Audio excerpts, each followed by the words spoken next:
Islam, Moors. Islam.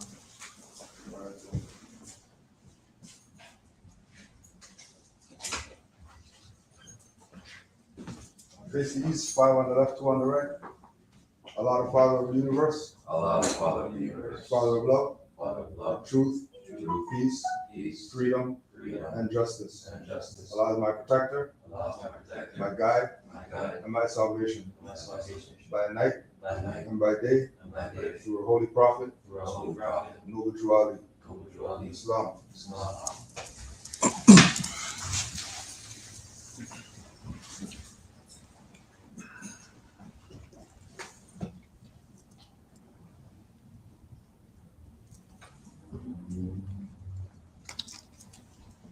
Prophet warns all Muslims governors ordered to read proclamation at each meeting.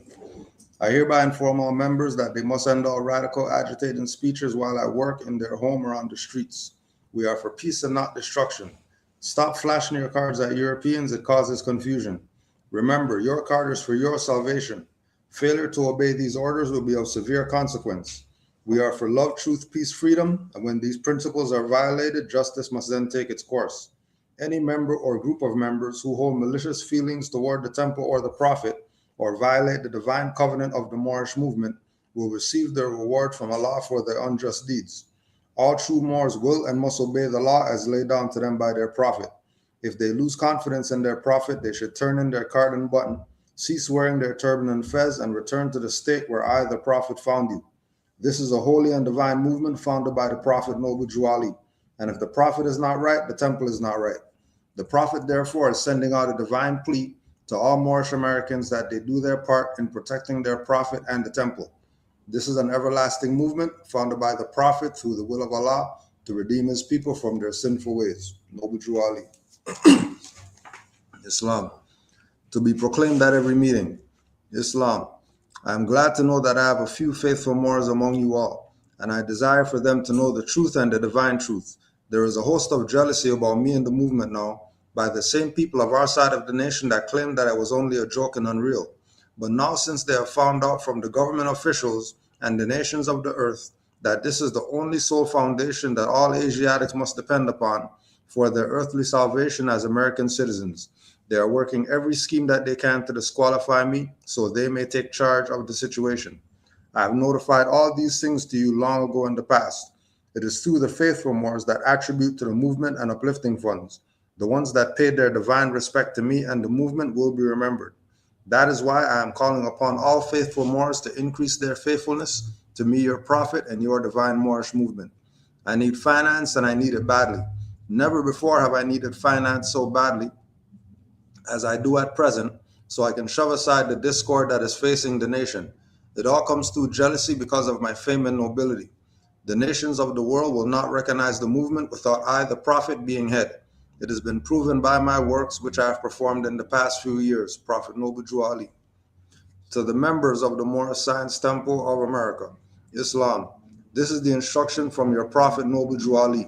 Be faithful unto your forefathers' divine and national creed, that you would be blessed for your good deeds that you sow in the flesh. Allah is the one that judges the world, and his judgment is now on, but the weak can comprehend it not. The end of time is drawing near, so says Allah to his divine prophet, I, Noble Juali. And that's why many hearts have been turned to stone. Many have eyes to see, but cannot see, ears to hear, but cannot hear, lest they would be confounded of their sins. These are trying hours now, dear Moors, and every evil spirit is moving, and they are trying every weak mind to overthrow and drag out the true foundation that has been laid, and to cause confusion in the minds of the ones that do believe. But if you have the true love of Allah and the spirit of your forefathers, you fear not what you hear or see, but would sacrifice the utmost of your very life to protect your movement and your prophet. Watch your enemies, dear Moors.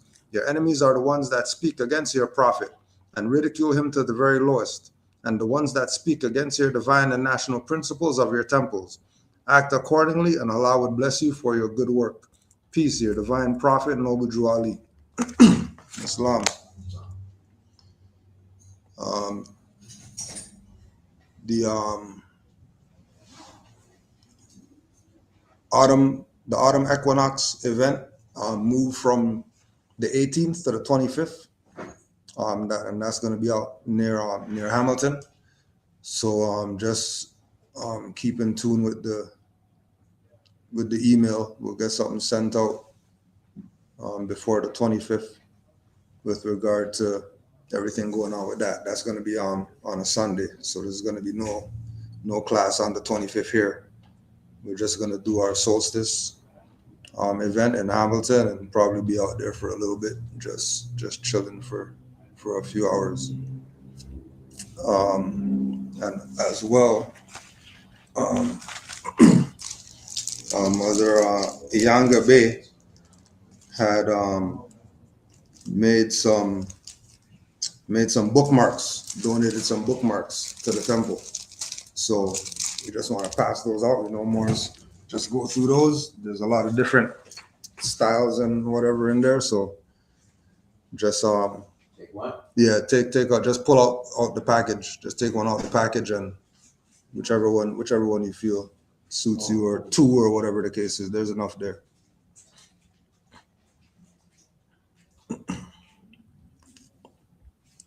There's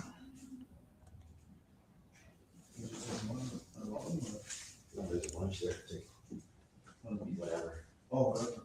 Yeah, just pull out. You can pull out from the package. Just take one out, or two, whatever you feel.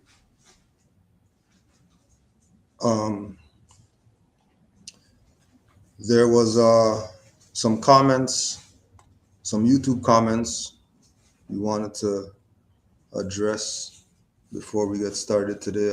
Today we're going to be dealing with Deuteronomy chapter 33, gratitude. Where the hell is this thing? Yeah, so when we put up the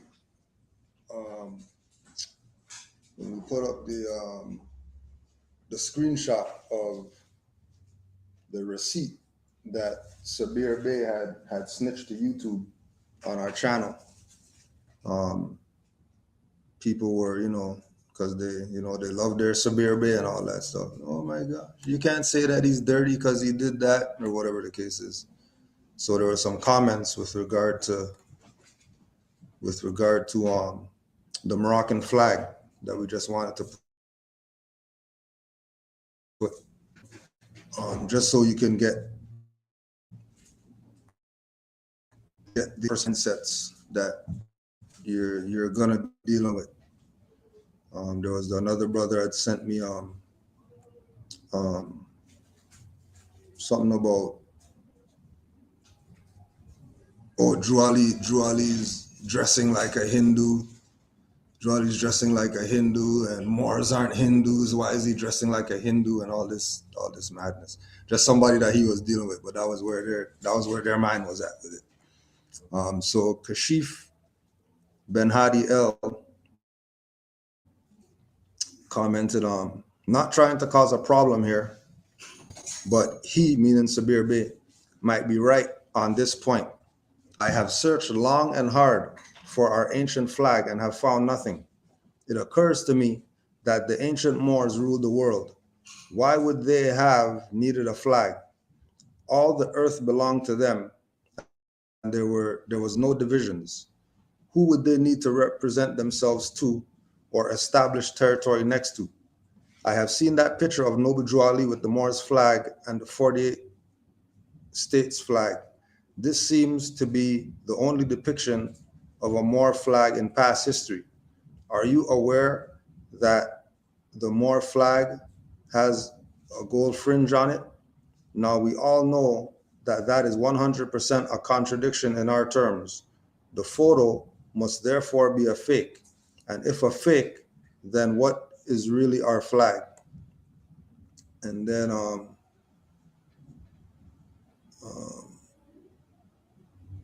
okay, so dealing with that,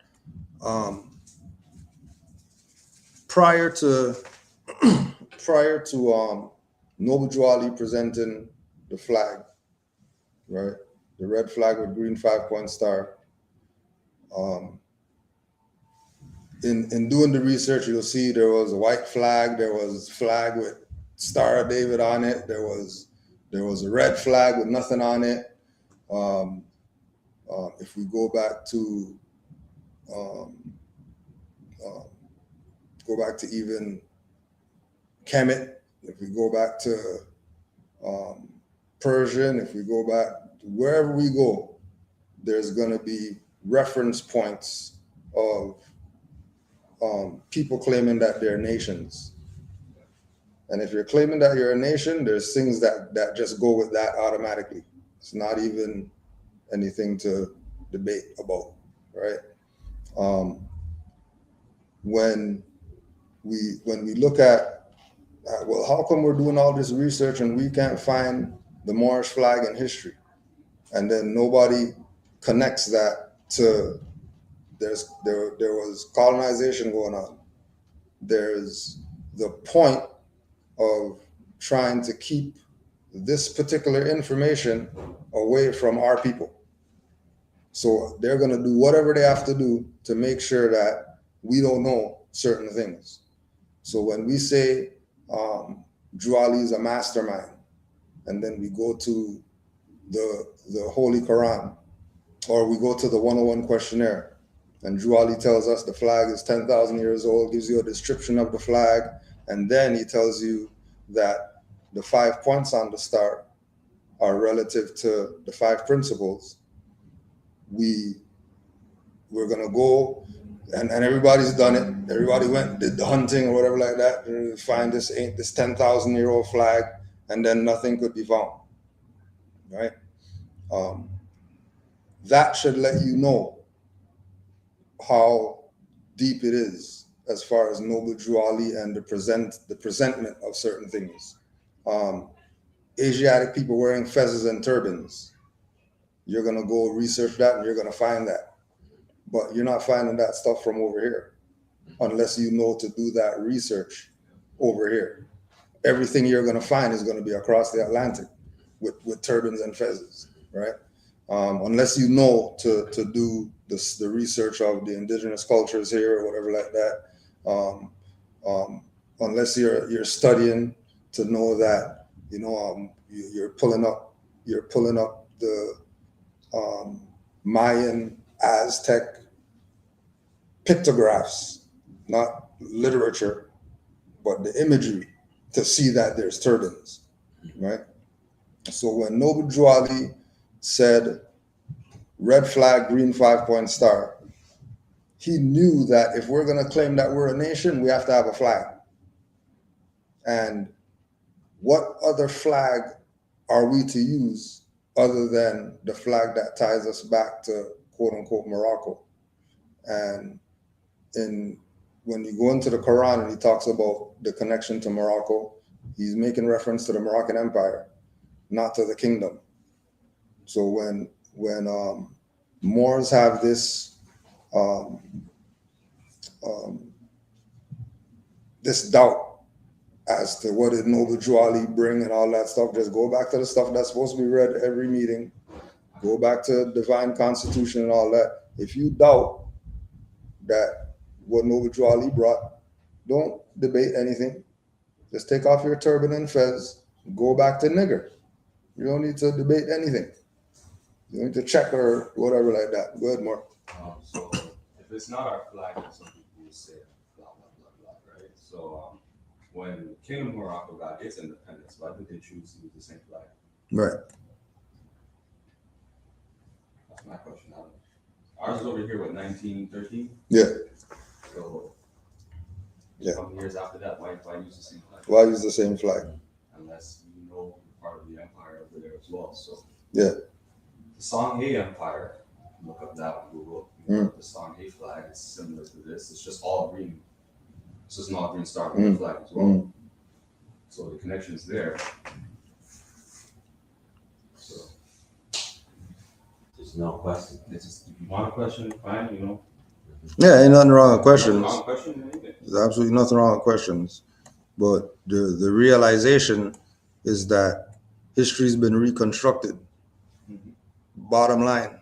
Everybody should know that. So whatever research you're doing and whatever it is that you find or don't find, this is where it goes into the additional laws, and then now you got to start using your senses now, right? Which common sense is one of your senses that we should be using, right? So, and when you look at it from common sense perspective, just like what the Moor is saying, if the Moors are holding the Kingdom of Morocco's flag and then that's their flag, then why they just get it in 56?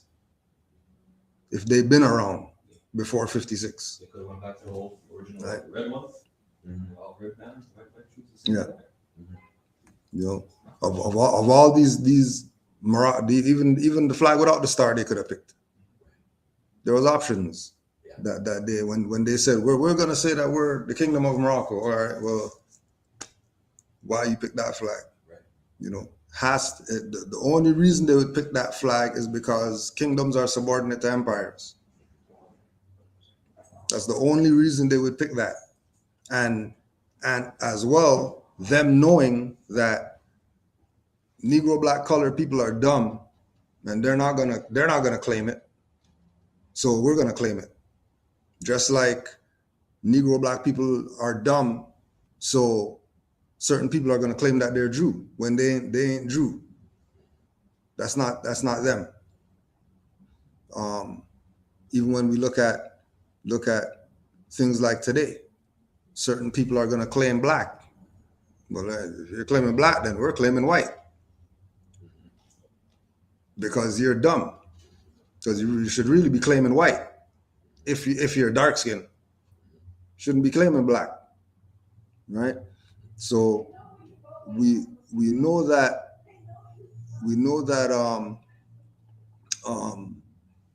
there's a lapse in the information. You know what I mean? There's certain things that aren't connecting because of the reconstruction. But that doesn't mean Noble Drew Ali was wrong. He didn't know what he was talking about. Where's this, where's that? It has nothing to do with that. When you check Noble Drew Ali's prophecies, you know that he's a prophet. It's absolute that he's a prophet. Once you check the prophecies, you know that he's a prophet.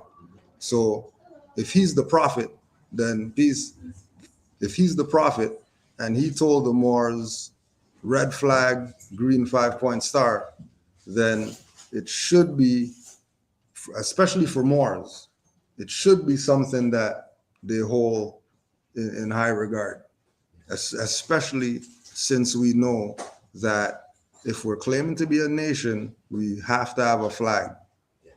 There's no way that we're claiming that we're a nation and then we don't have a flag. Peace, more, right? There's no way that you don't have a flag. You can't have everything else and not have a flag, right?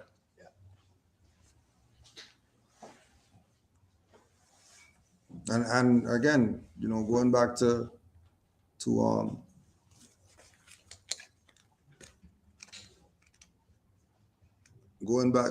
what Noble Drew Ali was stating, that if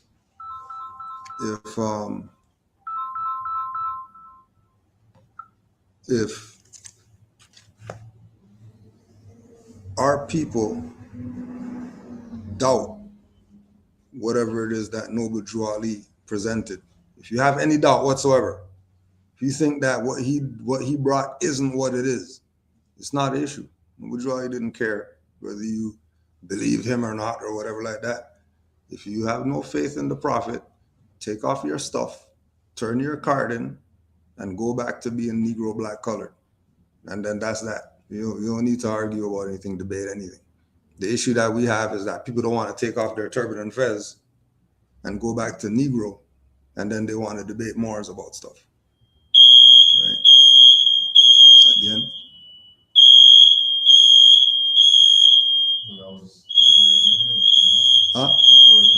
No, it's been going off freaking all damn day. These people in the back with their I don't know what they're cooking back there. Cooking something. They're not even cooking, burning something. They're burning something back there. Right? So yeah. So the red flag, green 5-point star, that's ours. It doesn't belong to the Moroccans in the east and all of that. Get that stuff out of your head. And it's only ours because we had it since 1913. They had it in 1956. So, they're late. But again, if our people aren't claiming it, then they're going to claim it just like everything else. Now, any questions or comments before we go on? I find it interesting. They don't want to take the feds out. If they realize this is not their stuff, just take the feds off and go back to what you were doing. Why do they want to keep the feds? Is it a fashion statement or something? Is it some sort of a fashion statement? Or Fashion statement? Make them feel like there's somebody? Sent people who are sent, That's the only thing I can think of is that they were sent to mess up Noble Jolly's movement. Yeah. They also recognize the power of the feds and what it is to wear it, Mm-hmm. the difference that they receive. Yeah. Yeah. So So if they just use that power in a way that is deceptive, then it's their choice. Mm-hmm. I think with some of our people it's like the long-term effects of like celebrity worship, where it's like them to try to disprove Moors or Noble Drew Ali, it makes them feel like, yo, I'm like, like they want to be Noble Drew Ali, like I'm the man. Yeah. Like follow, like come to me, like I know what I'm talking about. They don't know what they're talking about. It's true. But same like the prophet said, like you want your way, so you shall have. But it's like I feel like they just stop there. You know what I mean? Like when you read that part. Yeah. You don't read the rest of that. Mm-hmm. Yeah. Facts. Peace.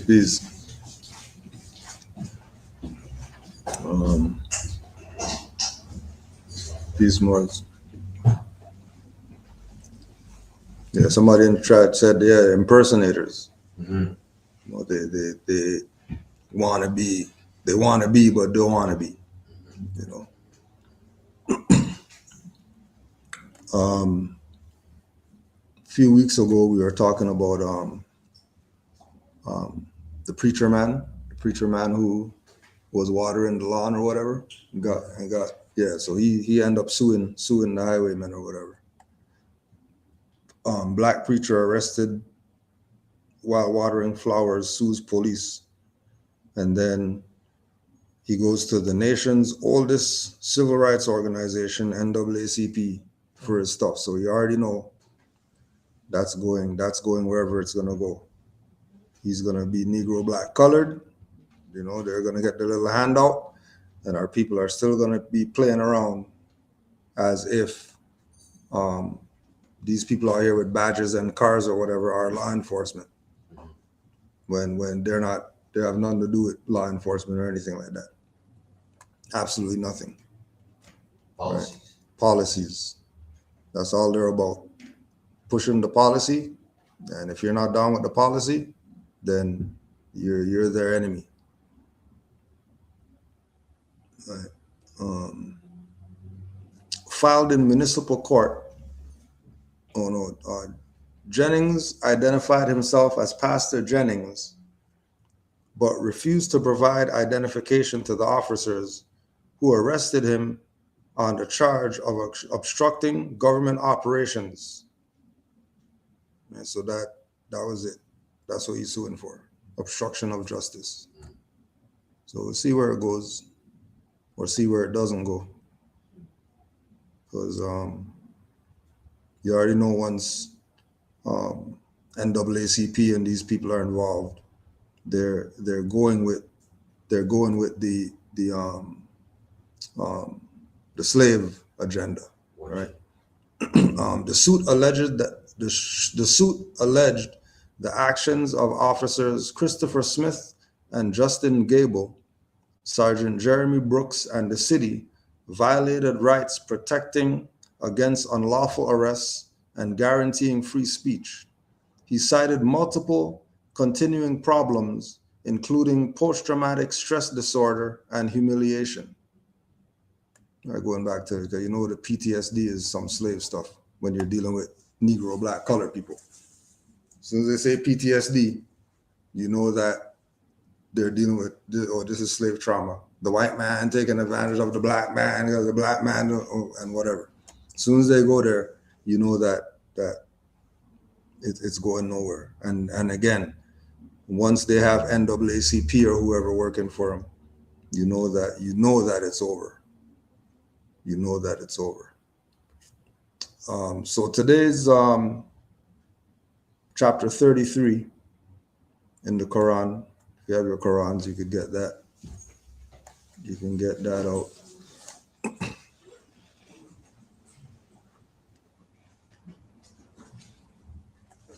And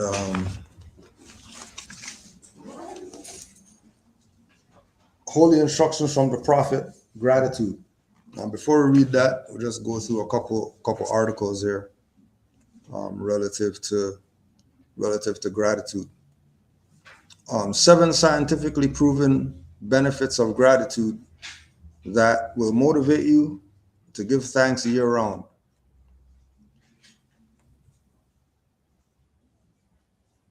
Gratitude. 1, gratitude opens the door to more relationships. Not only does saying thank you constitute good manners, but showing appreciation can help you win new friends, according to a 2014 study published in Emotion.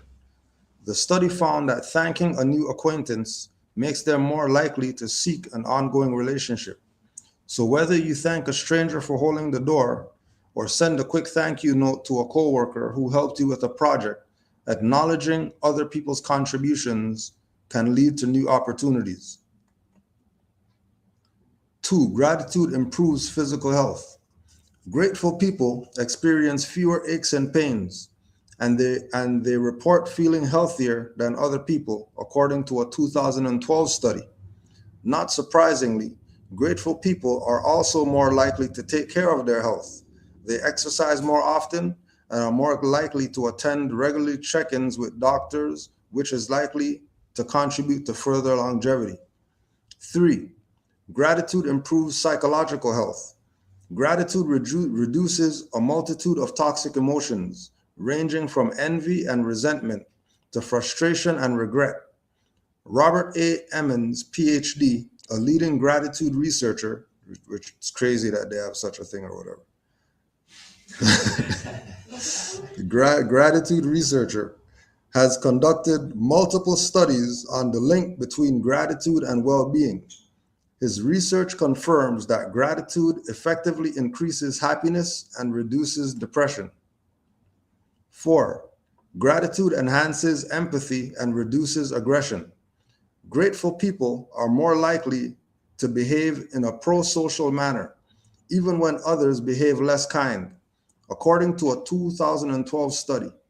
Study participants who ranked higher on gratitude scales were less likely to retaliate against others, even when given negative feedback.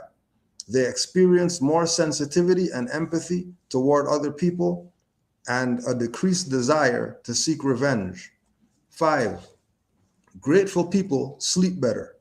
Writing in a gratitude journal improves sleep, according to a 2011 study. Spend just 15 minutes jotting down a few grateful sentiments before bed, and you may sleep better and longer. 6, gratitude improves self-esteem. A 2014 study published in the Journal of Applied Sport Psychology found that gratitude increased athletes' self-esteem, which is an essential component to optimal performance. Other studies have shown that gratitude reduces social comparisons. Rather than becoming resentful toward people who have more money or better jobs, which is a major factor in reducing self-esteem, grateful people are able to appreciate other people's accomplishments. 7, gratitude increases mental strength. For years, research has shown gratitude not only reduces stress, but it may also play a major role in overcoming trauma. In a 2006 study published in Behavior Research and Therapy found that Vietnam War veterans with higher levels of gratitude experienced lower rates of post-traumatic stress disorder. In 2003, A 2003 study published in the Journal of Personality and Social Psychology found that gratitude was a major contributor to resilience following the terrorist attacks of September 11th. Recognizing all you have to be thankful for, even during the worst times of your life, fosters resilience. We all have the ability and opportunity to cultivate gratitude. Simply take a few moments to focus on all that you have, rather than complain about the things you think you deserve. Developing an attitude of gratitude is one of the simplest ways to improve your satisfaction with life. And that was from Forbes, Forbes.com.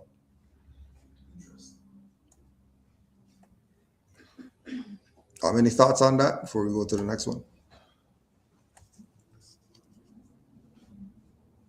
I'll just say I can attest to it being true in all cases. Yeah. All 7? Also, I think if Noble Drawley put it in the book, it probably Must should be second. be something to it. Should be There second. must be something to it. Right? There must be something to it. You didn't just do stuff just because you felt like it. The spiritual disciplines, gratitude. This is artofmanliness.com. Quote from Cicero: "Gratitude is not only the greatest of virtues, but the parent of all others." Gratitude is arguably the spiritual discipline we think we understand best.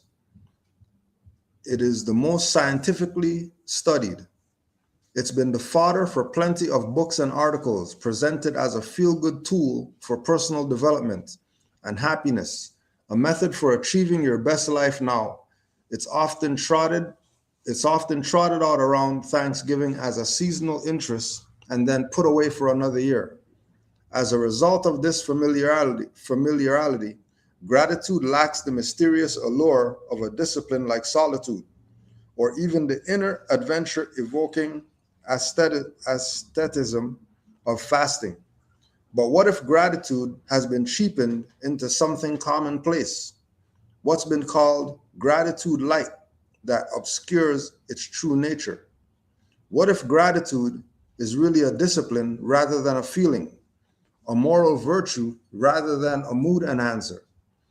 What if it was made not of the soft sentimentality of greeting cards, but the sterner stuff of stoicism, the rawness of marrow suckling, the severity of even death itself?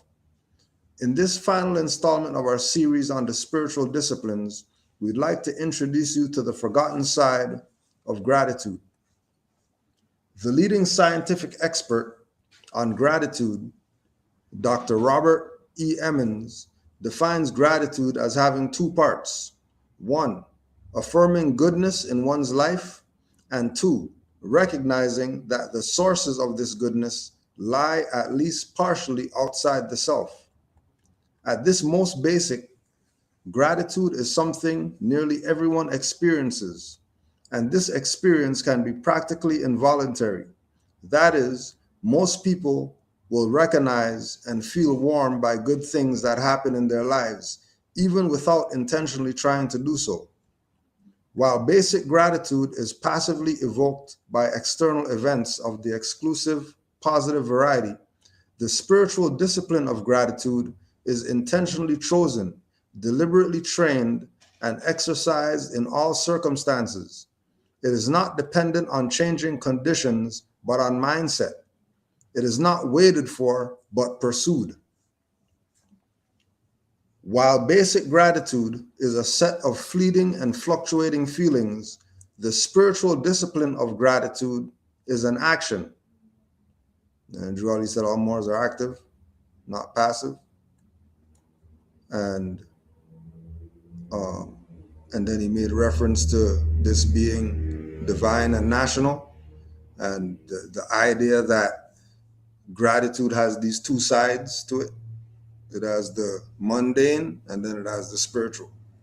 And then if we go through the Quran and we go through all those chapters that have, these principles as titles in them, there's probably going to be a spiritual side to it and then a mundane side to it. You have a dent right there. While basic gratitude is a set of fleeting and fluctuating feelings, the spiritual discipline of gratitude is an action. It is not just experienced, but expressed. The spiritual discipline of gratitude is practice, not just because it feels good, but because it's the right thing to do, not just for one's own good, but for the good of one's family, community, and society. The discipline of gratitude is in fact not a feeling at all, but a moral virtue. In short, the spiritual discipline of gratitude leaves behind the realm of simple emotion and instead becomes an attitude, a stance, a way, one that necessitates great effort to develop and maintain, the offering of a sacrifice of thanksgiving on the altar of life. What is the purpose of the spiritual discipline of gratitude? Epicurus says, gratitude is a virtue that commonly has profit annexed to it. And where is the virtue that has not? But still the virtue is to be valued for itself and not for the profit that attends it. And you see how people get caught up. Same thing with the Moorish movement, that they know that there's no money in this like that. This is not a job where you're gonna, okay, well, because I'm a Moor, I'm gonna get 500 a month, whatever like that, right? There's nothing connected to it like that. But in you being yourself, in you exercising who you are, in the full capacity of who you are, those things are automatically just gonna fall into place. That you don't have to go out and chase it, like how the opportunists chase it. They sell packages and use the Moorish thing for whatever, right? Because it's a virtue, that's the value of it. And because we're taking it and making it a way of being, making it an existence, then it's something that we could experience. And then once you're experiencing, then you're learning. And once you're learning, then you can't even complain that you didn't get something from it. Right? Good, Moor. You said it's divine first, then national. Mm-hmm. And then he said, for all those that think their conditions could be better. Right? And when he makes the statement of, for all those, like he never even said for the people of black colors that can make that think that can make their conditions better. He said for all of those people. Yeah. Like he never said like which, so he's speaking universally. Yeah. And so when I look at those statements and then say divine first and then national, it's all about coming into it and then realizing, okay, so you already have a position in this realm of existence. Like you have a title in this mundane surface, like whatever you are, NBA player, freaking whatever, coach, whatever. Mm-hmm. You know what I mean? And you look at it and he says, for those that think their conditions could be better. So you look at things and say, oh shoot, things could be better on my side, And you come into this and it's a divine thing, and you raise up your vibration, Yeah. And you raise the vibration now on because you're dealing with self. Now your conditions are, improving internally, maybe not externally, like things aren't improving externally because there's chaos out there. Yeah. Regardless, but internally, the conditions are improving, and everything else, and the illusions on the inside, it appears on the outside. So whatever is going on, it goes on the outside. Mm-hmm. Islam. Any other thoughts? If I could kind of comment back on that. Yeah, Mark. It's like these package sellers and all that, I see that they kind of play off of that. The whole what's the word? Movement? What were we talking about? Gratitude? Gratitude. Yeah. They play off of the fact that a lot of people are just looking for something. They just want a way up. Even the prophet said, who can do something about it? and you know, the ones who raise their hand and say, yo, I'm gonna kill you all. Yeah. And the way I took that, when I read that, I'm looking at it like, yo, you guys are the ones who had the secret. You guys were the ones who where, you know, had the hidden hand and all that stuff. And now, you know, like, I'm in front of your face, you see someone benevolent, you see, oh, this is the one that's supposed to help us. Oh, now I can do something. No, I'm a murder all you guys. Yeah. You know? But it's fine.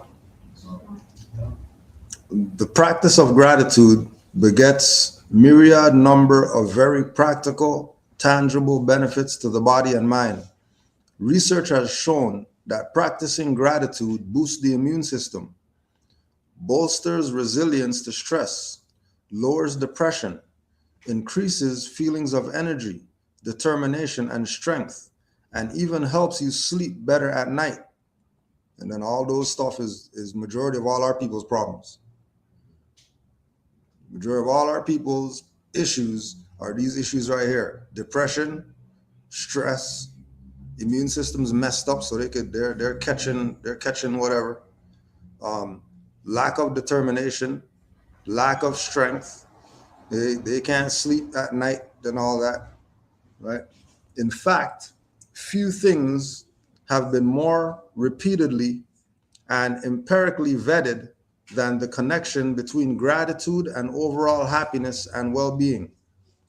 As with fasting, it is impossible to untangle the mental and physical benefits of gratitude from its spiritual effects.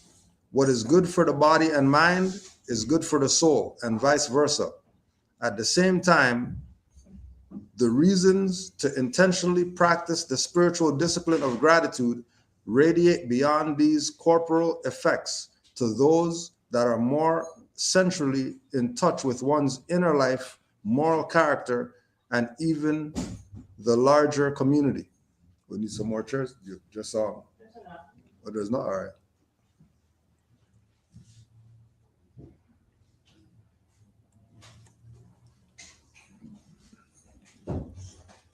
Open your eyes. Peace.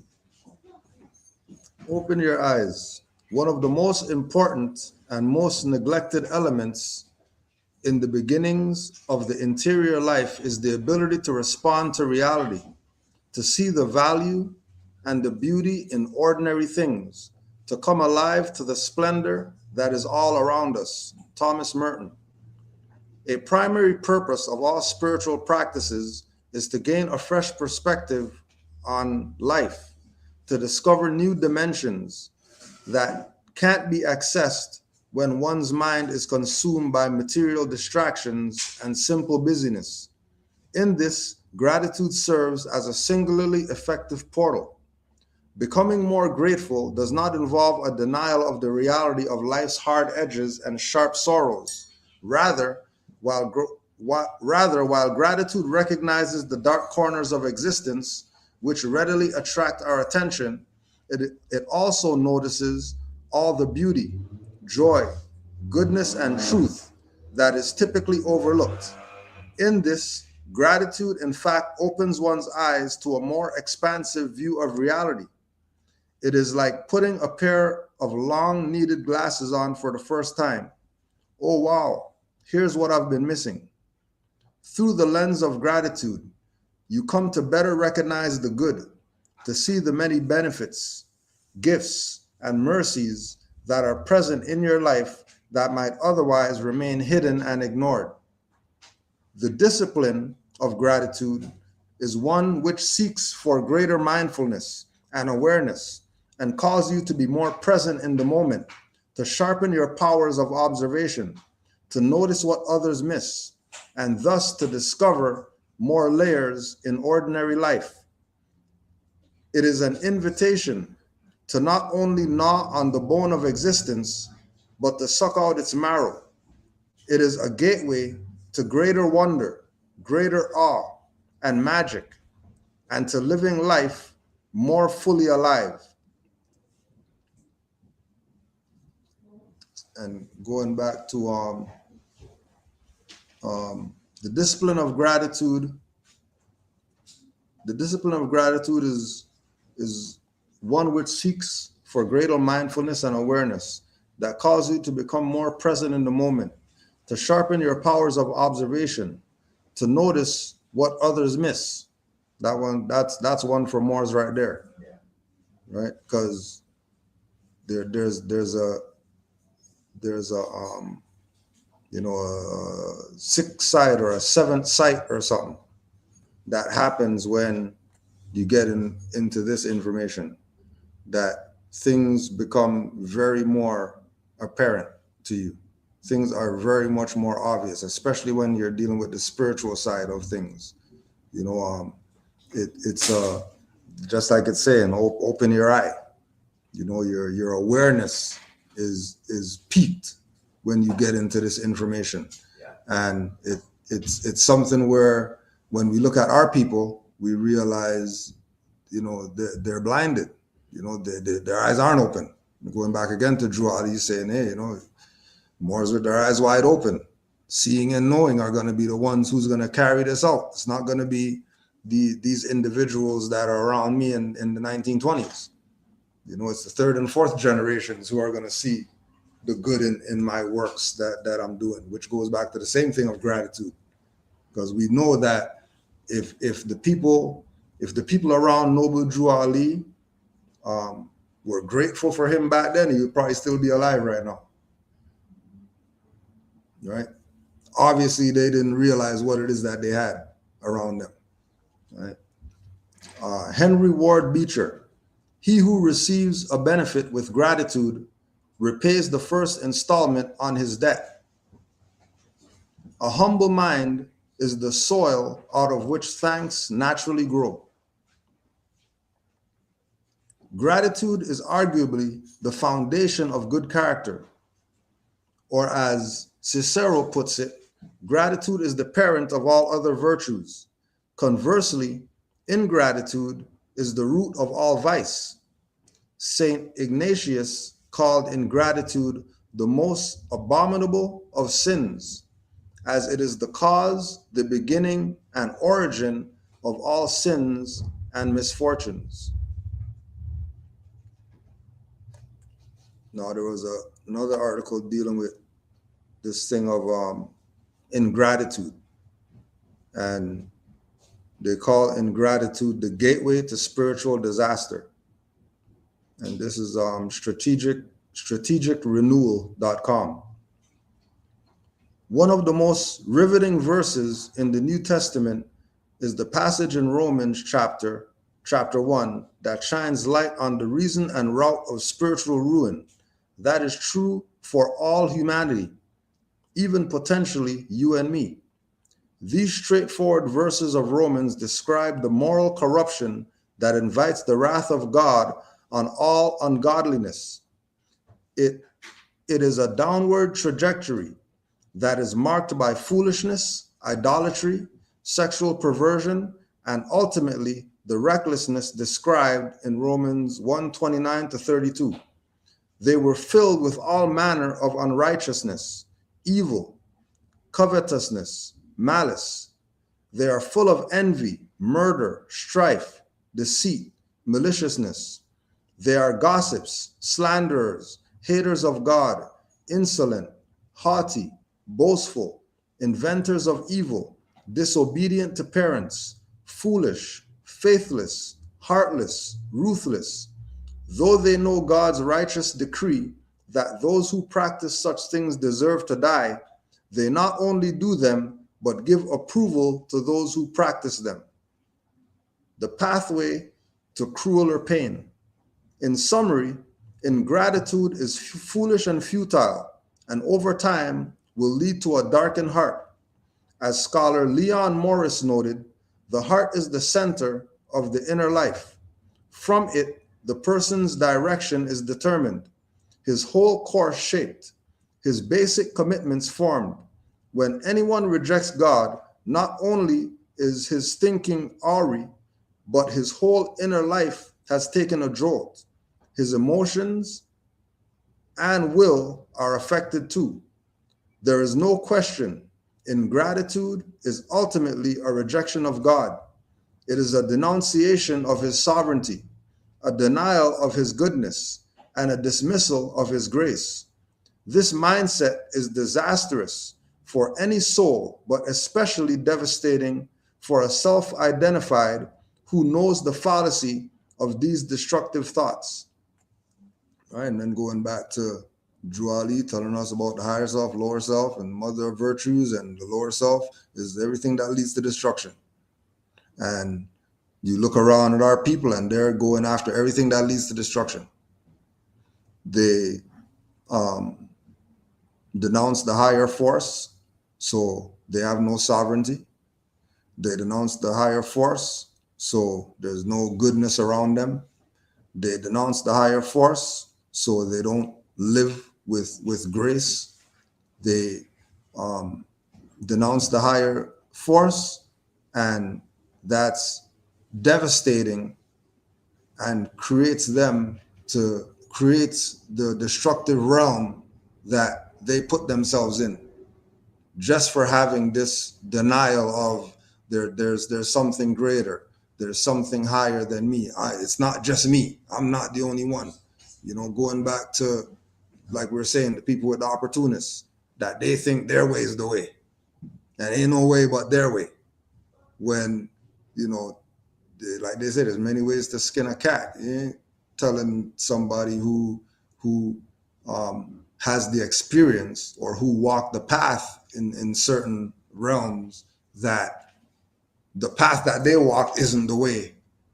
And these guys over here have the way because they got, you know, the orange fez on. So that means they're the masters of something, right? The enemy of our souls works to derail our gratitude, and by any means will attack our thoughts to fuel a spiritual doubt, pride, and grumbling. Evidently, we are fair game for the evil when we don't abound with thanksgiving. Unless the song of thanksgiving is being sung in our hearts, the enemy outside will deceive his way into the city of our soul, and the enemy's sympathizers within will make his job easy. So for the sake of your own safety, strive to fill your heart with thanksgiving. Guard yourselves with gratitude. So on top of gratitude being a spiritual virtue, just like Noble Drew Ali, gratitude could be brought in as a mean of defense at any time. That's why I say kill them with kindness. It's because gratitude could be used for defense. You have somebody tripping out, mad or whatever like that, or whatever. You start showing them some thank you and all that stuff. See how fast they switch up. True or sorry. Yeah, right. See how fast they switch up. Right? Going again. Unless the song of thanksgiving is being sung in our hearts, where Juali already told the Moors, the closest place you can meet Allah is the heart. Right? The enemy outside will deceive his way into the city of your soul. So if the standard that you're living by is not based in gratitude, then you're leaving yourself open to be attacked, controlled, whatever else that you're deceived. You know, all these lower self attitudes are able to intercept you and lead you off the path where you're supposed to be. Pursuing the fruit of a healthy soul. John MacArthur, peace more. John MacArthur has aptly noted, gratitude is the fruit of grace. Gratitude is the work of the Spirit. And gratitude is the only reasonable approach to life if you understand the sovereign purpose of God. As Christians, we often sin the sin of ingratitude. We want what we don't have. We don't want what we do have. We are jealous or envious of what someone else might have. We feel somehow that we have been left out, that we've gotten the short end of the stick. And for a believer to feel that way is to call into question the divine purpose of God in one's life. And then going back to the thing that we were talking about last week, with looking at the physical as the means of getting the happiness and getting the things that we want or whatever, when it's really internal. It's really about recognizing that there's a lot more involved with accumulation of wealth than some gold, some silver, some physical monetary items. You know, the whole aspect of, because I mentioned it again, the idea of sovereignty and having that mindset of being sovereign is based in some of these spiritual virtues. That if you're not connected with those, don't talk about you're gonna beat the court case if you ain't read your Quran. It ain't happening. Some guy over there with some paper is not going to get you out of your BS if you don't study what Drew Ali brought, study his literature, you know, and really studying it by making it part of who you are, right?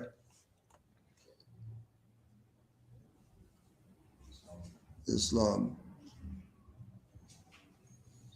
Theologian Chuck Lawless summarizes the tragedy of ingratitude, right? Somebody named Lawless is telling you the tragedy of ingratitude or whatever. Ingratitude is evidence of idolatry. When we aren't grateful, we're in essence saying, I deserve everything I have. We make ourselves our own God when ingratitude marks our lives. Ingratitude is ego. Thankful people recognize they have much they don't deserve. Unlike others, they understand that God has been gracious to them. Ingratitude misses the joy of receiving God's blessings. Few times are as joy-filled as when we recognize that God has provided for us. Ungrateful people, though, miss that experience. Ingratitude robs God of his glory. This happens when we receive God's blessing but fail to praise him with gratitude, like the nine healed lepers who failed to return to Jesus with praise and thanksgiving. Ingratitude opens the door to more sin. At its core, ingratitude reflects a heart that has turned away from God towards something else. On the other hand, deeply grateful people seldom walk in sin. Deeply grateful people seldom walk in sin.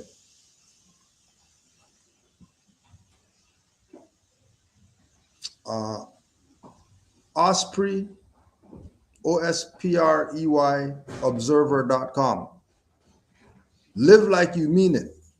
Live like you mean it. Gratitude is a potent spiritual power tool. Don't be anxious about anything. Rather, bring up all of your requests to God in your prayers and petitions, along with giving thanks. Gratitude is not just a good idea leading up to Thanksgiving.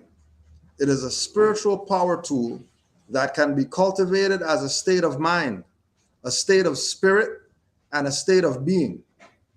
And when I say cultivated, I mean that we can choose gratitude as an orientation and then be intentional about pushing it to the front of our minds. We can choose our frame of reference.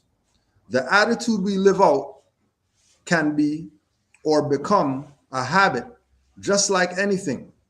Remember the classic movie scene from Singing in the Rain. Bitterness is a habitual framework, a sour disposition, most certainly most certainly is two: anger, cynicism, and looking for the negative absolutely become de facto programmed reflective responses. Hey, Omar, put the plant thing next to the box so when it falls over. My question is this: why would we allow other people the power to shape who we are and what we are feeling when instead we have the means within us to choose something beautiful? Why allow the news, circumstances, angry people, those pushing negative viewpoints, uptight legalists, manipulative politicians, and such like to force us into a negative mindset? What works about a positive spirit is that being upbeat does not deny what is difficult and troubling in the world. It just refuses to be regulated by the negative. This is an extension, really, of my thinking around the word benediction. We have this opportunity to speak blessings into this world. We can speak gratitude and know the power of a thankful heart. Right. So with all that now, let's go to this chapter 33, Holy Instructions by the Prophet. Gratitude. As the branches of a tree return their sap to the root, from whence it arose, as a river poureth its streams to the sea, whence the spring was supplied, so the heart of a grateful man delighteth in returning a benefit received. He acknowledgeth his obligation with cheerfulness. He looketh on his benefactor with love and esteem. And if to return it be not in its power, he nourisheth the memory of it in his breast with kindness.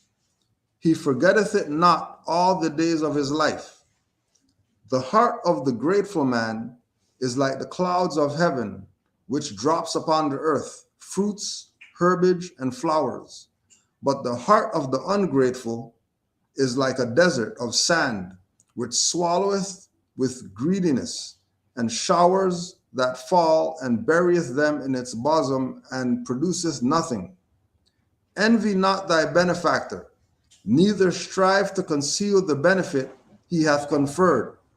For though to oblige is better than to be obliged, though the act of generosity commandeth admiration, yet the humility toucheth the heart, and is amiable on the sight both of Allah and man.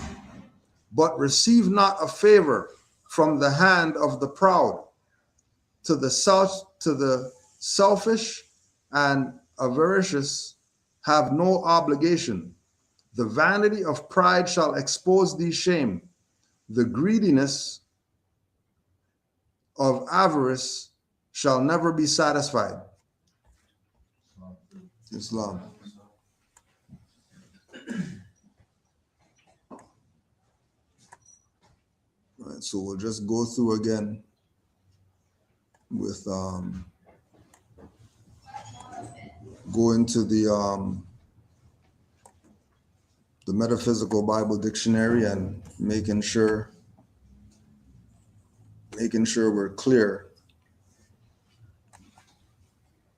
Making sure we're clear with the meanings of these words in all these different chapters that Noble Drew Ali presented. Metaphysical meaning of gratitude. Gratitude and thanksgiving are both necessary in demonstrating prosperity through divine law. Be grateful to Allah and thankful to the friends whom He uses to supply you. All metaphysicians have found by experience that being thankful for what they have increases the inflow. Gratitude is a great mind magnet, and when it expresses from the spiritual standpoint, it is powerfully augmented. The saying of grace at the table has its origin in this idea of the power of increase through giving thanks. Gratitude and thanksgiving are both necessary in demonstrating prosperity through divine law. So when we're we could look that up. Metaphysical meaning of prosperity. The consciousness of God as the abundant, everywhere present resource, unfailing, ready for all who open themselves to it through faith. Prosperity is based on the conscious possession of the idea of God's abundance back of all things. Things come and go, but the idea of abundance endures. Things appear at its command. Jesus had no visible possessions, but he could supply thousands of persons with food through praising and giving thanks to the invisible spirit of plenty. The difference between spiritual prosperity and material prosperity is that spiritual prosperity is founded on understanding of the inexhaustible, omnipresent substance of spirit as the source of supply. The material belief is that the possession of things constitutes prosperity. Peace more. Oh, there's 2 chairs right there if you want to just pull those in.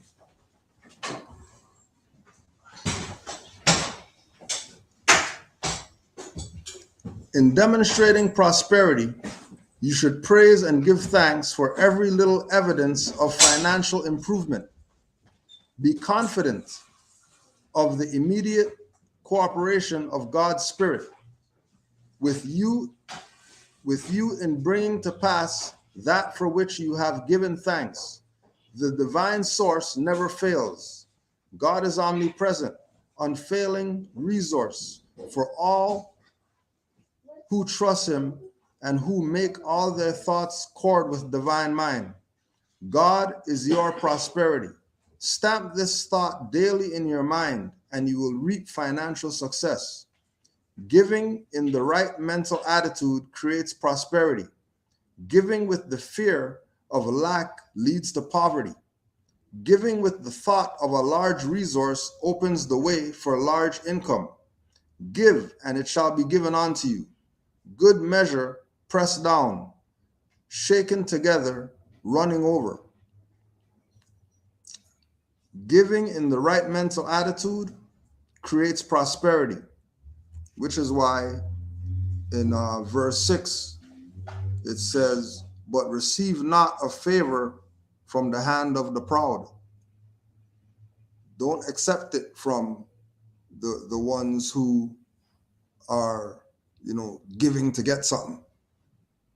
It has to be based in sincerity that they're giving. If there's giving in hopes that, well, if I give this, then I'm going to get something back or whatever, then you and them are doomed. Because you're doomed for taking it from them, and then they're doomed for giving it with expecting to get something in return.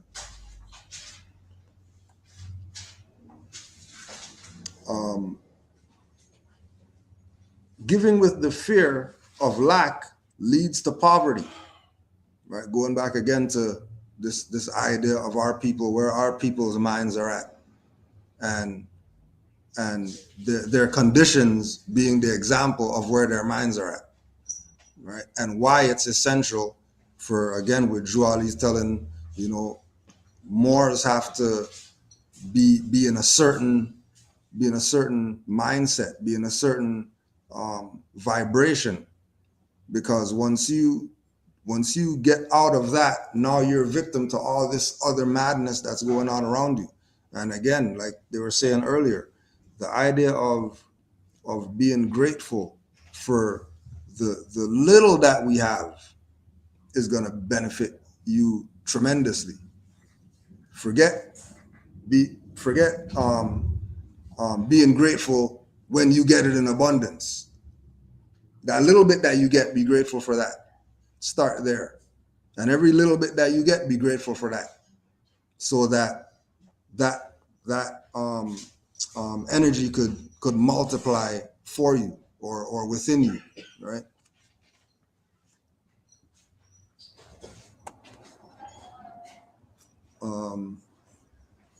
He acknowledgeth his obligation with Islam, or he acknowledgeth his obligation with cheerfulness.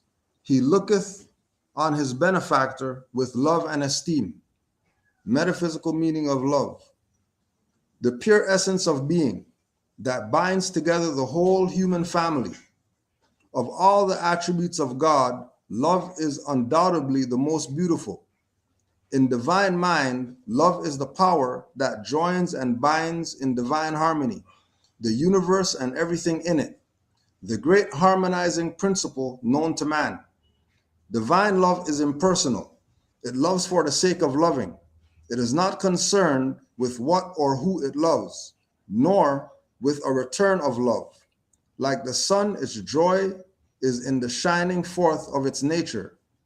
Love suffereth long and is kind. Love envieth not. Love vaunteth not itself. It is not puffed up. Love is an inner quality that sees good everywhere in everybody.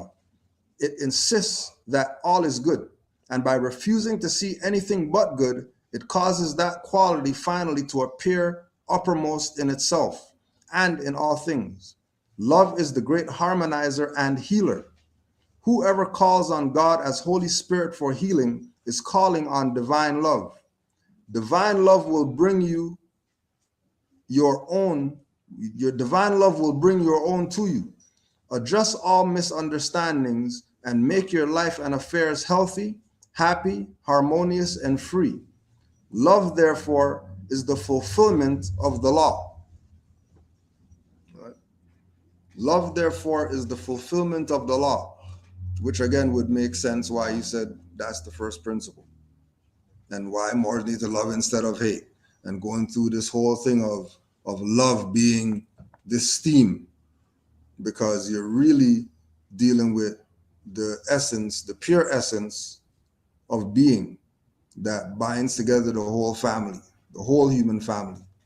And like we were saying earlier, that once we're dealing with the principles, then everybody's involved with it. It's not a Moorish thing or some people with turban thing or a fezzes thing. It's a standard across the board that regardless of whether they say El Bede Al Ali or they say John Smith or whatever like that, the principle of love is binding, right? And once we're dealing with the principles, then we have the ability to have something better manifest. Once we're dealing with the principles, and again, going through the principles and looking at the metaphysical component of them, you realize how serious Drew Ali was in being absolutely specific in the lessons that he was presenting, because they're gonna go through Noble Drew Ali's literature, and they're gonna talk about, he took from the Aquarian Gospel and he took from Unto Thee I Grant and whatever like that, but it's selected stuff that he took out. He didn't use the whole thing. These are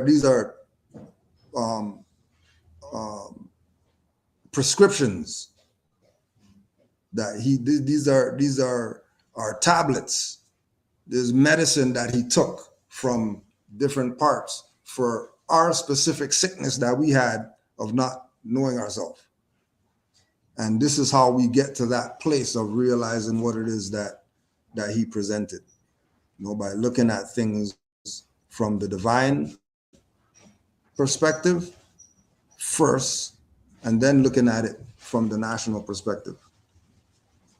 Any thoughts before we go on? I will tell you, like when the Bible said, seek ye first the kingdom of heaven, and all the rest will add. First, cultivate love. First thing. To start with love, the rest must fall in place. Has Goes to. back to when Noble Jordan said, you want be what you want to be, but make sure you claim your birthright and nationality. If you don't do anything else. Once you get that first, all the rest will fall in place. See the queen enchanted and the sun take over. Mm-hmm. What's the first thing you do? Proclaim something. You proclaim something. You claim something. Man of past, and now you claim something. Yep. So it's like us now. We start with love, claim our stuff, and all will fall in place. Just a lot more.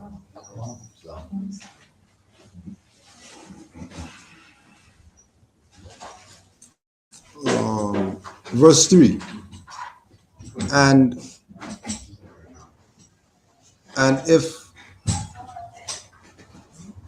to return it to naught in his power, he nourisheth the memory of it in his breast with kindness. He forgetteth it not all the days of his life. Right? Metaphysical meaning of life. The expression of being, which manifests as animation, activity, and vigor. Life and substance are ideas in divine mind. Life is the acting principle. Substance is the thing acted upon. In the phenomenal world, life is the energy that propels all forms to action. Life is not in itself intelligent.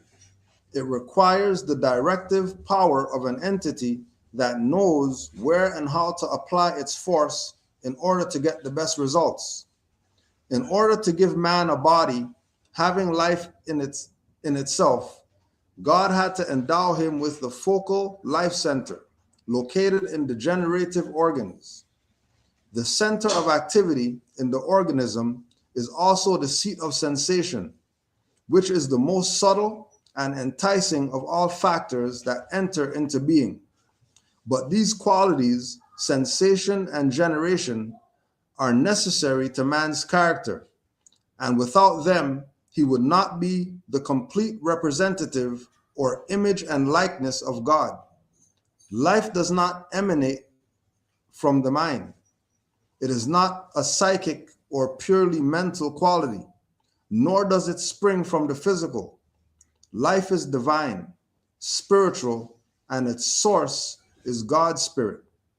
The river of life is within man and his spiritual consciousness. He comes into consciousness of the river of life through the quickening of spirit. He can be truly quickened with new life and vitalized in mind and body only by consciously contacting spirit. This contact is made through prayer, meditation, and good works. Crown of life, living eternally in the presence of God. Its attainment depends on the understanding of the science of right thinking. Right? Its attainment, the crown of life, its attainment depends on the understanding of the science of right thinking. So there has to be wrong thinking. So like Drew Ali said, there's faithful Moors and there's obviously unfaithful Moors. There's few faithful Moors, then there's probably a lot of unfaithful Moors. There's always the law of balance at play. Right? To send your children to school to get good education. Yeah. Where's the bad? Yeah. Yeah. Right? The bad education somewhere. Peace, Islam. Right? Life is divine, spiritual, and its source God is spirit. The river of life is within man in his spiritual consciousness. He comes into consciousness of the river of life through the quickening of spirit. And the quickening of spirit, or to quicken the spirit, that has to do with the breathing and the breath and meditation, prayer, good works. Same thing we're talking about, gratitude. Once you're vibrating on those frequencies, the Most High is going to work with you, guaranteed. There's no doubt about it. And again, the only time the doubt is going to come in is when you restrict yourself, or you remove yourself from dealing with the principles. And when you look through all these different chapters, gratitude, sincerity, charity, justice, and you go through all these things, you realize that Drew Ali is actually cultivating spirit man with the lessons that he presented. Because we're not going to get there unless spirit man is completely unfolded, right? A portion of it can't be unfolded and us get everything that it is that we want, right?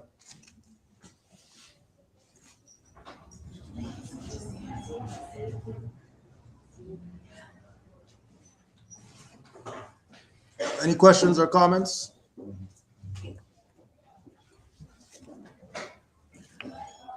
Verse 4, the heart of the grateful man is like the clouds of heaven,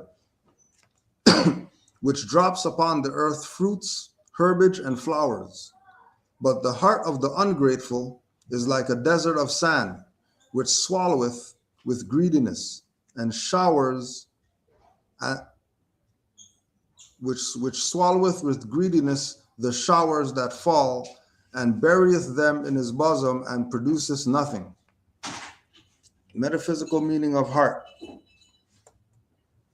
The heart is love, the affectional consciousness in man. It is the faculty through which man receives love from being.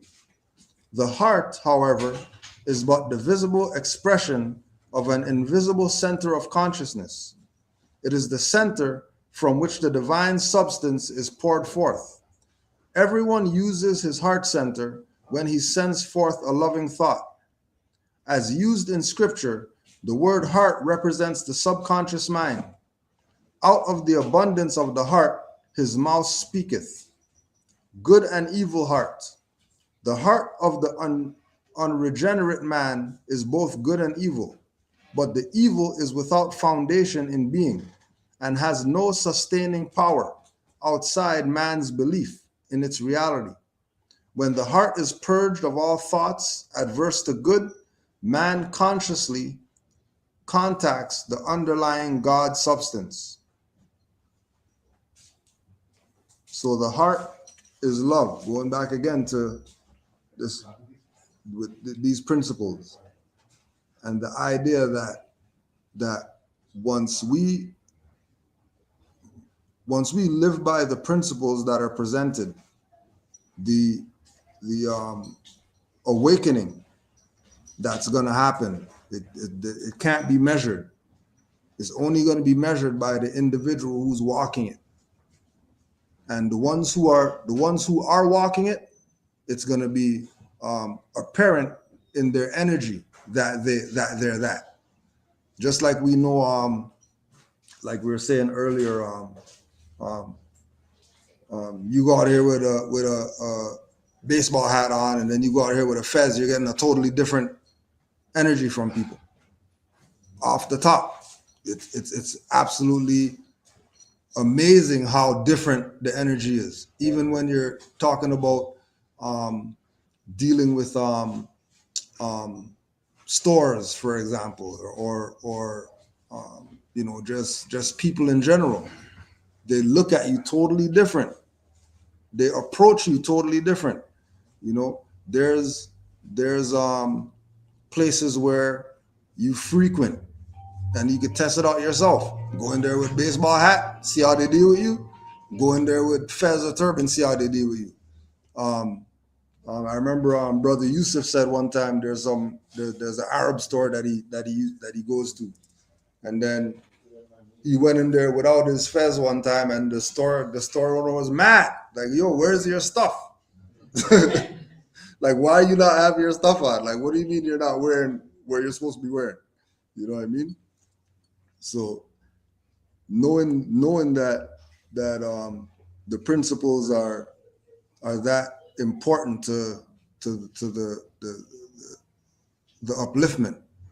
Once you start applying them and you start seeing what's going on, or you start seeing what Allah has in store for you because you're living by the principles, even with Khalid,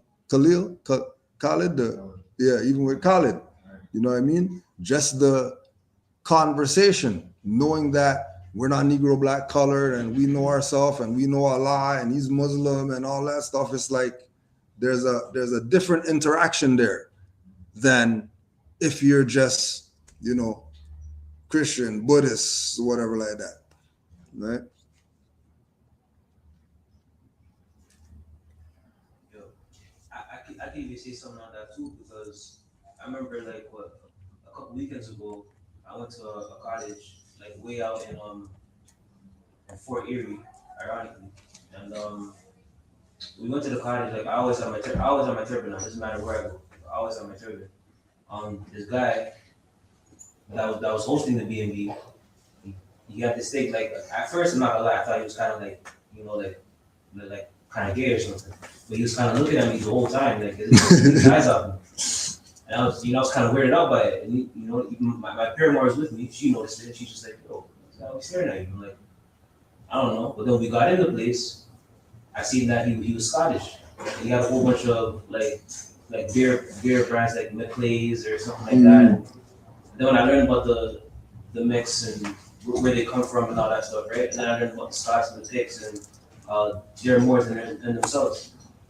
So yeah, every time he came back to the house, he'd always look at me. He'd always look for me. Like he'd be talking to everybody else. Like, is everybody doing good? And he'd look at me specifically, like, are you doing good? And I'd be like, yeah, I'm fine. I'm cool. You know, but you always look at my turban, then you look at my eyes. Like, my turban in my eyes, my turban in my eyes. And it's just like, then I notice, I'm like, oh, he probably knows what's going on. Like, he's looking at me like, oh, you're the Moor out of everybody. So that experience, as far as like having a turban versus not, is definitely different. You definitely feel it. I've experienced it without the vest, just for being myself. And my brother one time came up to me, and he asked me, what was he talking about? We're just talking about what was going on currently. I think it was like, I don't know, maybe it was the virus going around or whatever it was outside of a grocery store. We're talking, and I was like, "You been studying?" And he was like, took a step back, and I said, "Well, have you been studying?" I go, "You know you're a Moor, right? You know you're not black, right?" He stopped and he goes, "You know what? As soon as I saw you come out that door, I knew you were somebody of substance. Like he was like bigging me up." And sure, I started spitting the knowledge after that, but he's told me he knew that I was somebody of not a black man, not a black guy. You know, You knew you because when weren't that. I walk with my head up. Right. I remember when I was black, I often walked with my head down. You know, but I know the reason being is from my study and how I carry myself. That's how he was able to, you know, feel that energy, that intuition. Any other Fez testimonials? I know you got some. I know you got some. Recently, I was going to this vending machine. This one on by let's get some gravel. Yeah. So there's a vending machine by the Doctor's Feed Market, right? So I pulled up my sisters in the conveyance. And so I'm getting the gravel now. This dude just stops for no reason. Looks at me like, "Moor?" Because he sees my face. So he's like, I'm like, "Yeah." And I'm like, "Okay, cool, awesome. Like, yeah, you're a Moor too." He's like, "Yeah, I know." He get back up. I get back to the conveyance. I said, "So how was that?" So he said he saw me. He's like, "You're asking me if I was Moorish." It's like, "Oh, okay." No. It's like they know. They just, just not enough Definitely people know. in their being themselves. It's that. Actually, recently for me, a young woman from Yemen. She must have been about 17, a young child, and she was with a group of like other males. Like she was the only female. She was like from Yemen, but I was walking, going down, and she like cuts me off. I'm going down, cuts me off, and says, she's like, where are you from? Like, she starts asking me, like, what's that thing on your head? So I'm like, whoa, like, so I'm being bombarded with questions from, like, now the guys are asking me questions. So she's the first one to initiate the whole talking thing, right? And So she's from Yemen. She has one of those, from Yemen, the women wear those, looks like a turban, but, they cover their heads, right? So she's asking me, so I stop and I say, whoa, where are you from, first of all? And that's why I got to know she's from Yemen. And I'm like, okay, that's how you introduce yourself. Real, like, you never ask, you can't be asking people questions. It's rude, so then I made a joke with her. I'm like, she's like, yeah, you're right, So she, we're going into nationality now, and I'm saying, yeah, we're Moorish American, and this is the Moroccan Empire. And she's like, Morocco? She's like, Morocco's over there. And then I'm explaining to her, but all the guys behind her, like, they're all quiet. They're just looking at me like this. So the one guy, I guess they're all from the East except for one that was from so-called Jamaica. The young brother, he had one of those fisherman hats on. You know how the fishermen wear those little things. So he has that on. He's like, hey, can I try that on? So then he tries to come over to me to take my fez, right? So I'm like, whoa, and the girl goes, whoa, what are you doing? Like, he's like, have some respect, So the guy goes, yeah, you're right. And then the other guys behind him, I guess they're from like the East too or whatever. They must have been like, yo, you gotta have some respect, I'm like, so that's how I got to know he was from Jamaica too. Because I'm like, where are you from? What's your name? He's like, I'm from he never even said nothing because his attitude was so off, like his vibration and everything. His attitude was like stink attitude, like, yo, let me try this on. Who are you? This is my fez, like he's calling his thing a fez too, and making all these jokes. But what was interesting to me was the fact that I'm talking to the female, and the guys were actually letting the guys know, like, yo, do you know who this guy is? Like, this thing on his head, like, the fez, the tarboose. And then they're explaining to somebody, guy, like, yo, this guy, like, you know who you're dealing with here, But the guy, the Jamaican guy, these guys are like 16-year-old children, you know what I mean? He's giving like his teeth, like whatever, man, so I'm like, long story short, I broke it off with the female. I'm like, yeah, so you're in the Moroccan Empire, and she's like, that's very interesting. She's like, I'll let you go now. I'm like, make sure you teach him the Jamaican guy, the so-called Jamaican guy, what's going on here. But this is interesting because they're all from the East, and he was the only so-called one from over here in the Moroccan Empire. I was unconscious, but they know, they know. Yeah. They all know, like they were just it's crazy. Go ahead. Noir and I left last week. We were at the corner, walked across the street. You were getting ready. Yeah. The lady, I was watching the lady across the street. She was like this as she was crossing the street. She was looking at it. She came and she came right up to Noir like this. What's that? Like, what's that? And the conversation started. Yeah. Where I was missing buses. She missed her bus. I had to run past her. I pulled out the bus for her. Yeah. She was captivated. Yeah. So it was an opportunity. Just wearing the fence is an opportunity. Yeah. All it takes is one. All we gotta do is save one. We gotta save 500 people. Go ahead, man. I was at like Walmart. I was going in and I was turning in, but then I wanted to go one direction, but somebody cut me off, and I ended up I wanted to turn that way, and I went the wrong way. So this lady was like, stopping me. No. You went the right way. So then I parked, and then when I got out of the car, she was explaining. When I got her coming, she was explaining to me, I just want to say, be careful because we're the secret police of this Walmart on Keel. There's a secret police that they don't have whatever. Floor walkers. They're hired, yeah. So I didn't even know that. And then she's like, just so she was looking like the complexion was a little bit dark. She wasn't like, I didn't know where she was from, but she said to me, where are you? Well, I had my turban on. She said, where are you from? Like, where are you from? I said, oh no. I said, what is it? I said, yeah. And I told her like I'm a Moor, and she asked me like, what am I? And then after she said, oh my God. She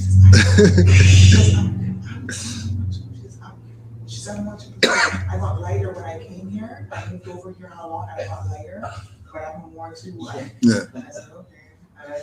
But she like, I didn't have to explain anything to her. She really knew. Yeah. Those are the good ones. She said she doesn't see many people like that. Yeah. Yeah.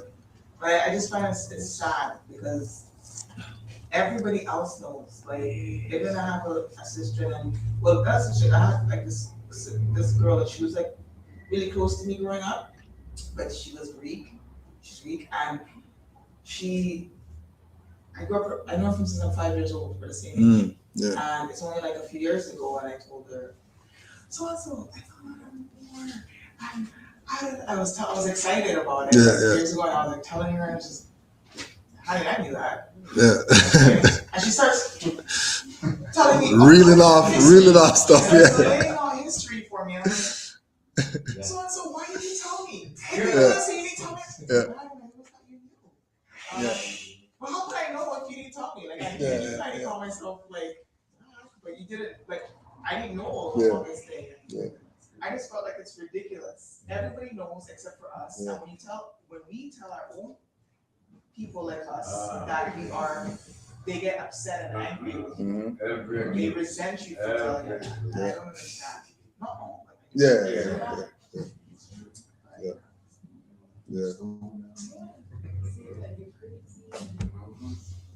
that was the brother Sheldon story too. That he found his Moor, told his friends who were European. You know that. How come you didn't tell me nothing? Well, you didn't ask. Like, what do you mean? Why didn't we tell you? Like, you didn't ask us if we were a Moor or whatever. All they teach you in school and history is about. Well, for me personally, growing up, all they taught us in our school was about the Holocaust and the Yiddish or Jews, they just teach you about that and about like, slavery and the French and the English War, and that's it. And then all you know about like melanated people is that it's like Black History Month and you were in slavery. That's it. They don't teach you anything in depth. Like, I don't know. The way I look at it is that you can't get mad at them for that because like Black, they're using it from the English term now, the Spanish term Negro, so they're using it from when they created those words. So like that's where they're gonna track your history. You're not thinking. Most people like you know now it's not. Yeah, but I mean, so if you knew it was you can't get mad at everybody, but you could get mad at some teachers because they know. Well, they know, but they taught the children in the classroom what an adjective was, right? Yeah. Another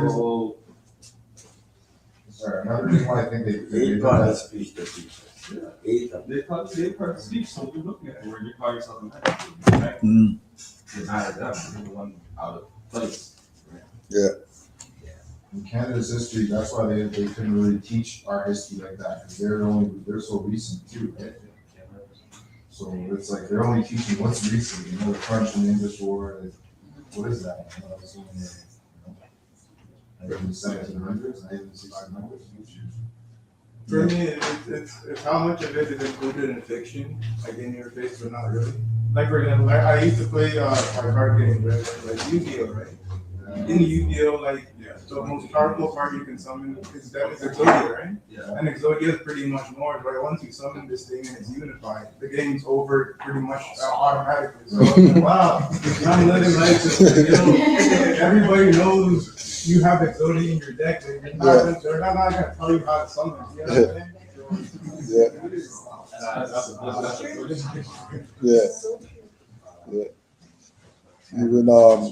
Even I remember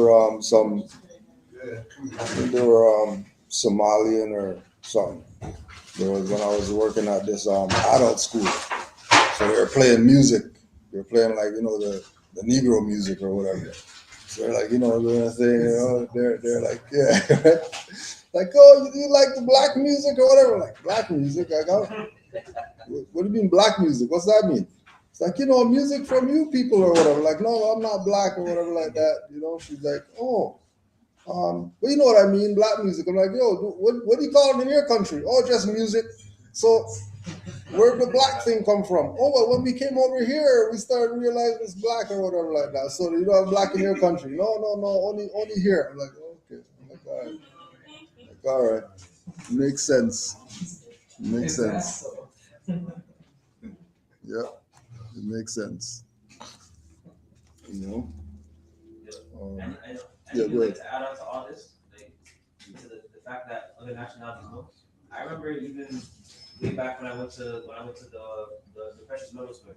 When they see my ID, they weren't even surprised at the fact that it's Moorish American. They weren't surprised at that. They're surprised at the fact that it said human. Yeah. Like it said race, human. That's what surprised them. Yeah. They didn't care about more. They looked at me like more like, oh yeah, of course. Like, yeah, it's not, you know this. Like, you know, Your race is human? You know, like, this is, that's all he cared about. Yeah. They either chuckle or they go, oh, human. Yeah. Exactly. Yeah. Exactly. Yeah. That's why like I went to the person's little store today and the security guy, he's like, in this company, he says to me, see, my friend had like, but then he has one, he goes, oh, all hats have to come off, and then after it, and I took off his hat, and I'm just walking, he's like, I said, it's not a hat. I said, it's such a thing. He's like, I knew you were gonna say that.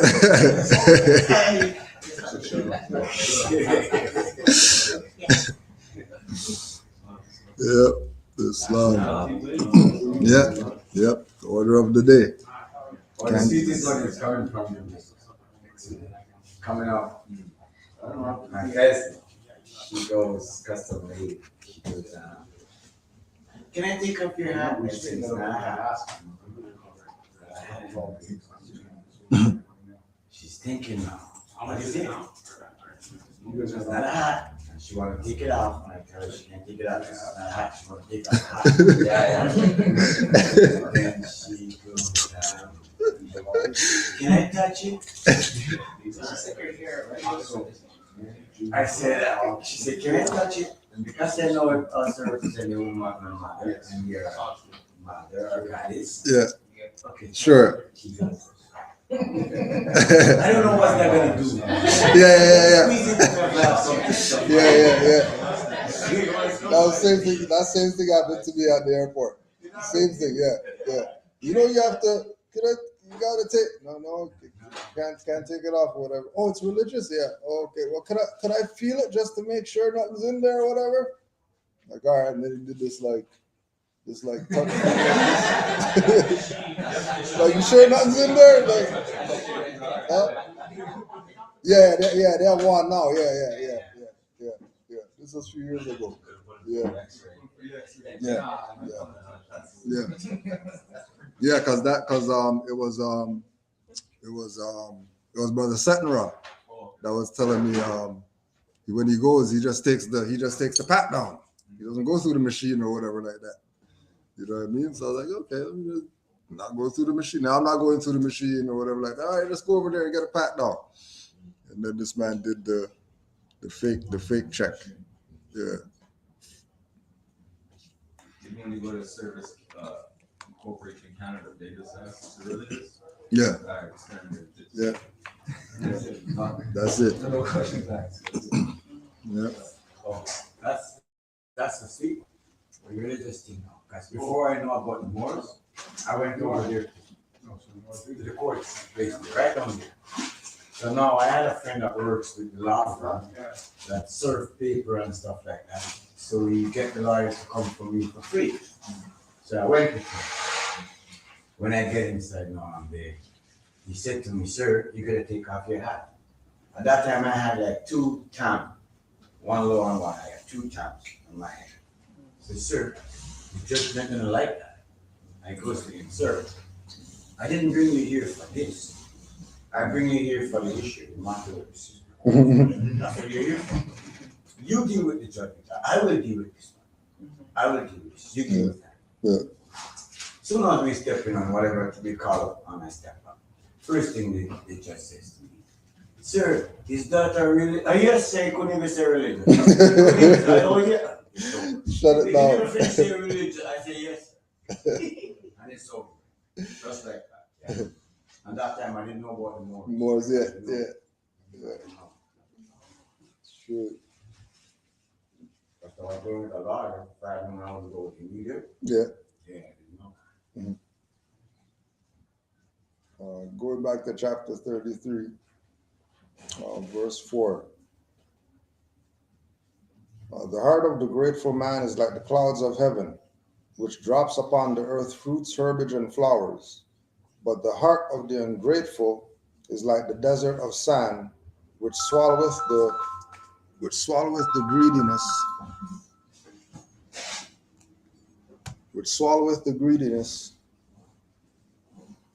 which swalloweth with greediness the showers that fall, and buryeth them in the bosom, and produceth nothing.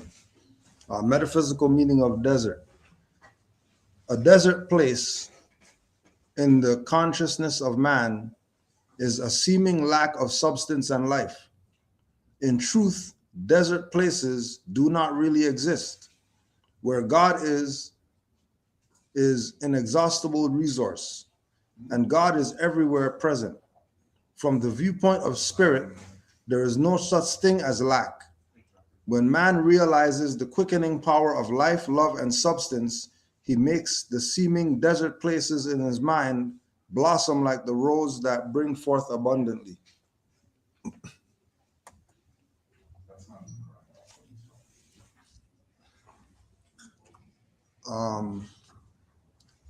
Metaphysical meaning of greed. A result of the habit of tithing, which establishes a consciousness of giving and keep one's mental channel free from material selfishness.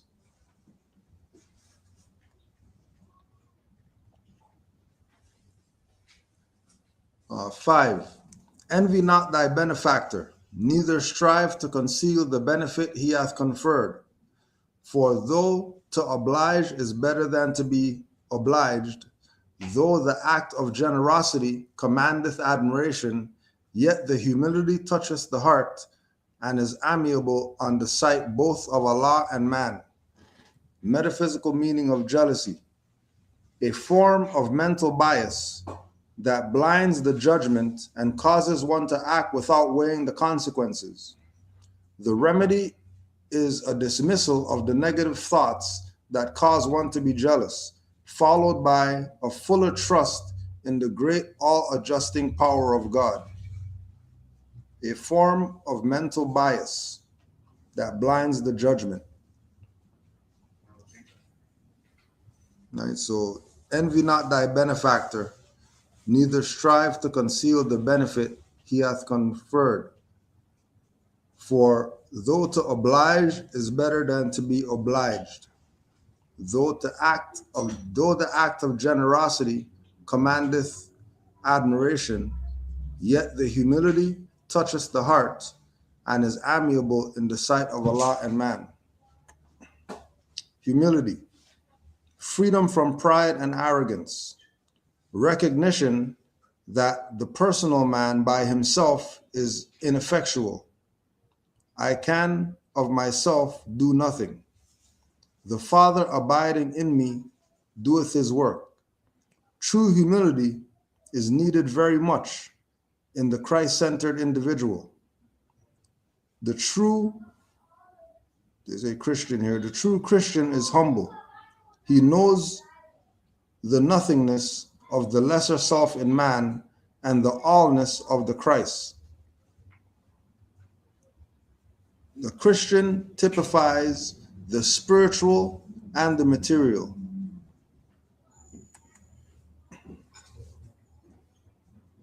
So freedom from pride and arrogance, recognition that the personal man by himself is ineffectual. Right? It's no different than, I think we were talking about it last week too, about the more you know nothing. It's the more you research and you had all these books around you, the more you realize that I still got more stuff to get. I thought I had a library.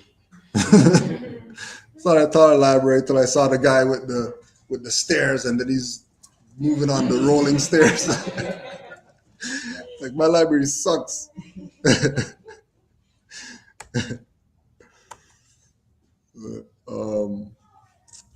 But receive not a favor from the hand of the proud.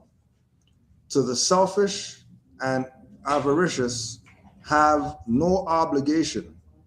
The vanity of pride shall expose thee shame. The greediness of avarice shall never be satisfied. Metaphysical meaning of avarice. Inordinate greed for material riches, symbolized by the money changers. We call them the package sellers.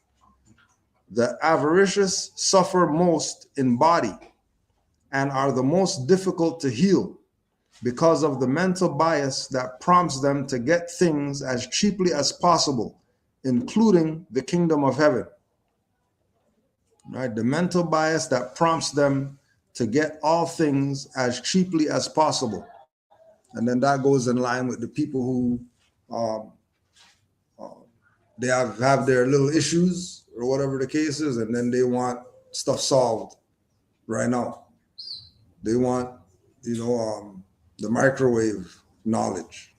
They want to be able to just pop it in, push the thing, and then have their stuff right now. They don't want to have to cut up vegetables and wait for pot to get hot and all that stuff. They want to get their stuff now, which is why, the money changers exist. Actually, that's highlighted. Let's see what that is. Metaphysical meaning of money changers. Dishonest thoughts of materiality and greed. The consciousness must be cleansed from these if the body temple is to be kept pure and holy. That is, cleansing of the temple was intended for the individual is shown by the verses that follow. But he spake of the temple of his body. So long as our body shows signs of decay, it is evident that we have not cast out the inner realms, the thought butchers that kill doves, sheep, oxen, and goats for sacrifice. The allusion here is to the destructive thoughts that lie deep in the consciousness at the very issues of life. So the money changers or the package sellers or the easy way out or whatever is not the way to the salvation. It has to be the hard road. It has to be the uphill climb. It has to be, the most challenging obstacles that once those overcome, then you get whatever it is that you're supposed to get. But until you accept that it's going to be the hard road, then here come the opportunists with the easy road. And the easy road is not going to lead you anywhere. It's going to make you spend your last rent money and all this to get nothing in return, right? Which again is the importance of going back again with Drew Ali's lessons and him giving you caveat emptor and buyer beware. And as soon as you got to put finance down, you should be looking at these people funny. As soon as they say finance, you should be looking at them funny. As soon as it appears like, these people might be up to something, because, just like with the story of the money changers, it's not like he wasn't in there billing with them, but after you have a little conversation with them, you realize where they're at. Especially if you go in the temple and you're smelling, you're hearing the bleeding lambs and all that stuff, and you're smelling the burnt flesh and all that, you should realize something's up here. Something's going on. Why is there burning flesh in the tabernacle or whatever?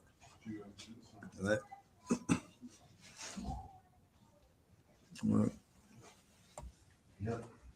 I kind of equate that to like the other day I was talking to my moms, and we ended up talking about houses, and we were talking about how a lot of these houses downtown that are built like brick by brick and all that stuff, those are gonna are gonna stay worth millions when these other houses in Brampton that were like built, like whole blocks were built within like built within like half a year. It's like, it's not gonna last long, Yeah.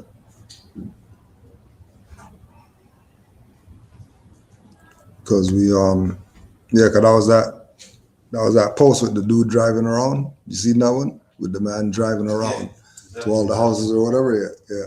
It's like, man, these houses are crap. It's just wood. Where's the bricks? Where's the bricks at? Yeah. Whole neighborhood put up. 2 days. Whole neighborhood. You use siding? Hmm? You use like vinyl siding? Yeah.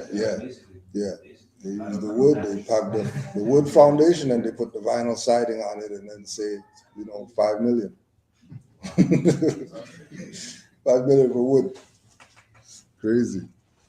That's like 30 grand for papers.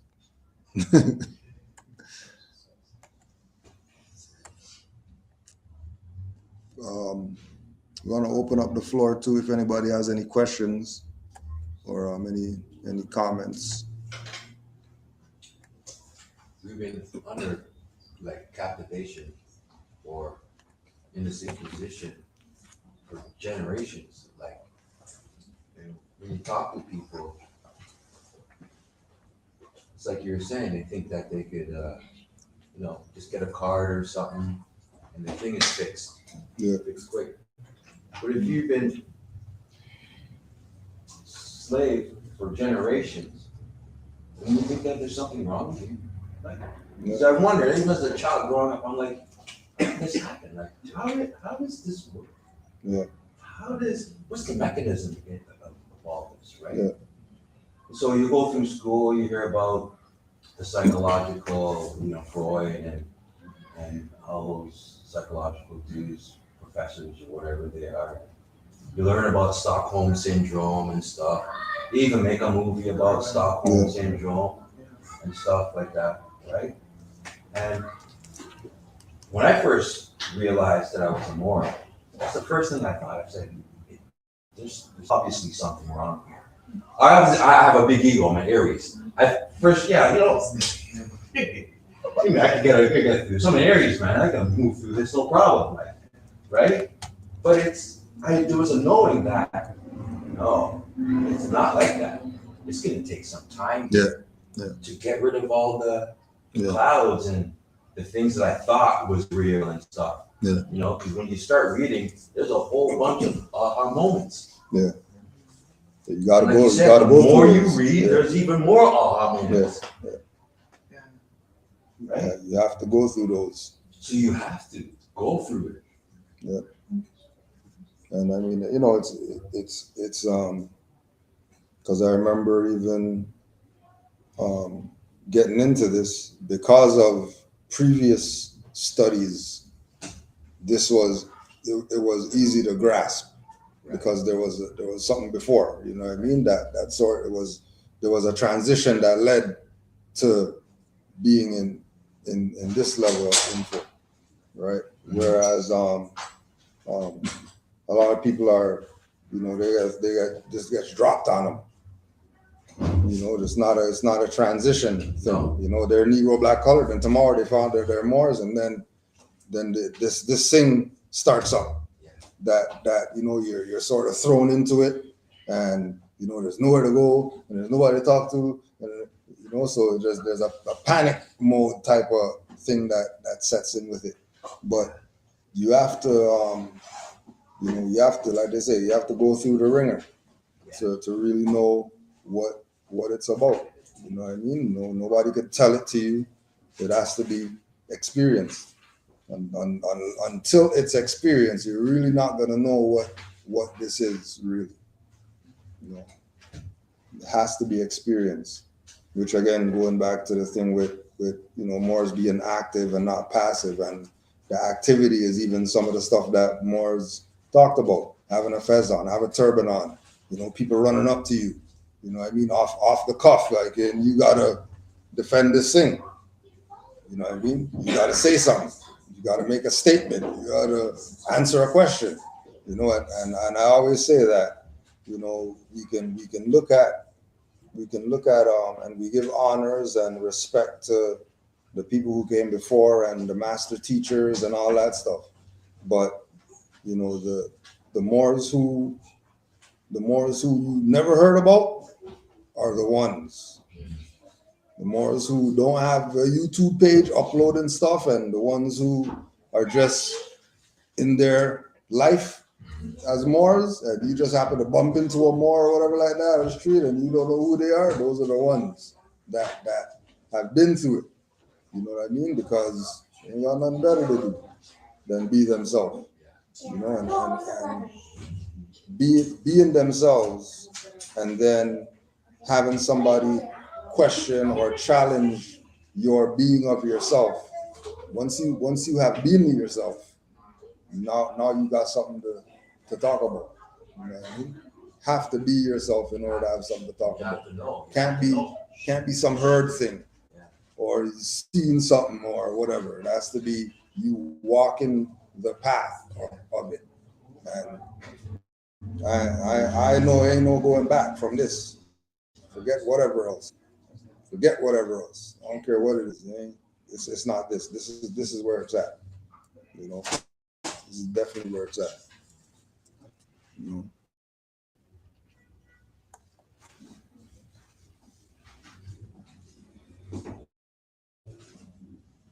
Truth is hard to negate. Yeah. They try though.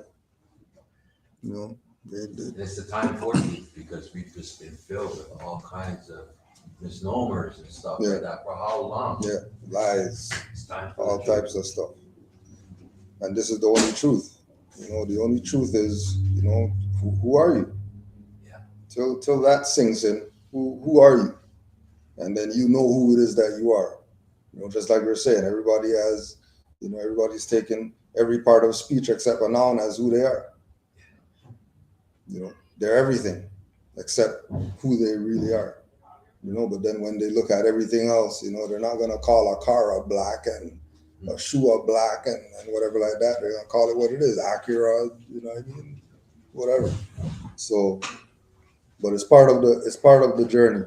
You know what I mean? That you're gonna have obstacles, you're gonna have battles, you're gonna have stuff you gotta to face up to.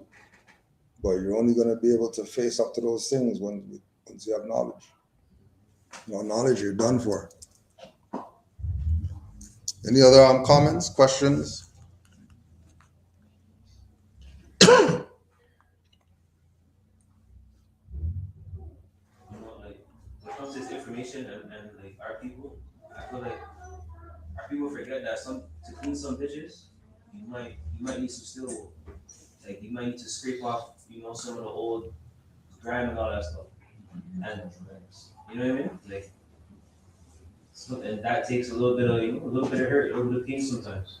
And I feel like they don't want that. They want to know thyself without going through the ringer, without going through that inner work of I've been lied to, I've been living a lie.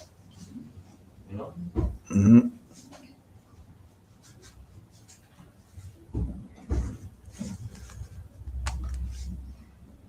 Lack of discipline. Yeah. Lack of everything, really. Yeah, for real. For real. No word is only 500 years old. Think about it. It's about 500 years old. It wasn't existing 7,000 years ago. You come up with so much. Yeah. You know, but there's the awakening. You know, as much as they even with how much people did not even paying attention to the Queen stuff and all that. You know what I mean? Like, you know, few years ago it would have been, you know, mourning and people this and that, but with so much going on in the world right now, that wasn't even news. People didn't even care. In fact, I was reading an article saying that's the opposite, exactly what you said. Yeah. The people, ever since the Queen passed, the people were like, there's a big, like, you know, resentment for the monarchy and whatnot. Yeah. So it's been like, And some people on our side are trying to support it. Why? Because it's not even the monarchy we were cool with for at the time. What's wrong? Right? and meanwhile, their own people are like representing the old. Yeah. What is wrong? Yeah. Really wrong. Yeah. Big time. The Romans did what they needed to do, which is control the mind, and now.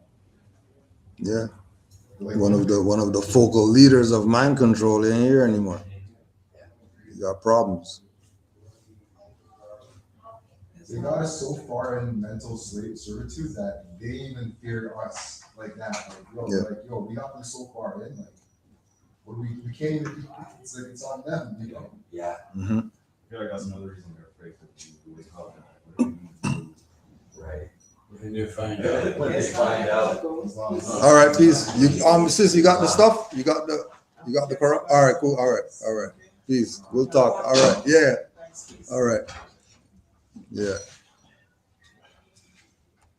And even on that too, like it's because when we look at the battle that we go through, we're just trying to put our people on game or disinformation or whatever. I mean, ain't no threat to anybody waking up like that. You know what I mean? People ain't waking up like that. What are these people worried about? Like, they're not waking up like that. It's not gonna be some, you know what I mean? Everybody's gonna, oh my gosh, yeah, now we're Moors. Hey, that ain't happening. Stop this. There's something else going on. Something else going on. You know? I think it's just they need the dummies to survive. You know what I mean? So they're gonna do everything to just keep the people dumb. Once people are dumb, then they could do whatever they want. You know, whether it's highwaymen abusing power, whether it's political whatever abusing power. Any way you look at it, you know. Any way you look at it, their power is based on our ignorance. The more ignorant we are, more powerful they are. And, you know, people not even with with 9/11 and stuff. Everybody know that stuff's a hoax or whatever. You know, people going off like that. It's only the people who had some family in the building or something like that are tripping. Yeah. But majority of people, they already know how the towers fell. Ain't no planes and all that stuff. Hopefully by now, right? You know,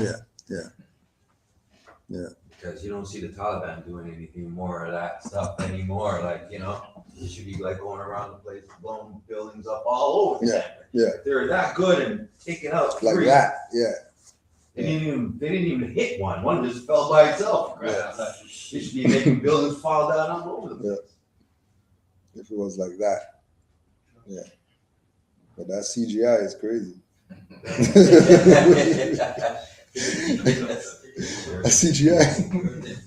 That CGI is crazy.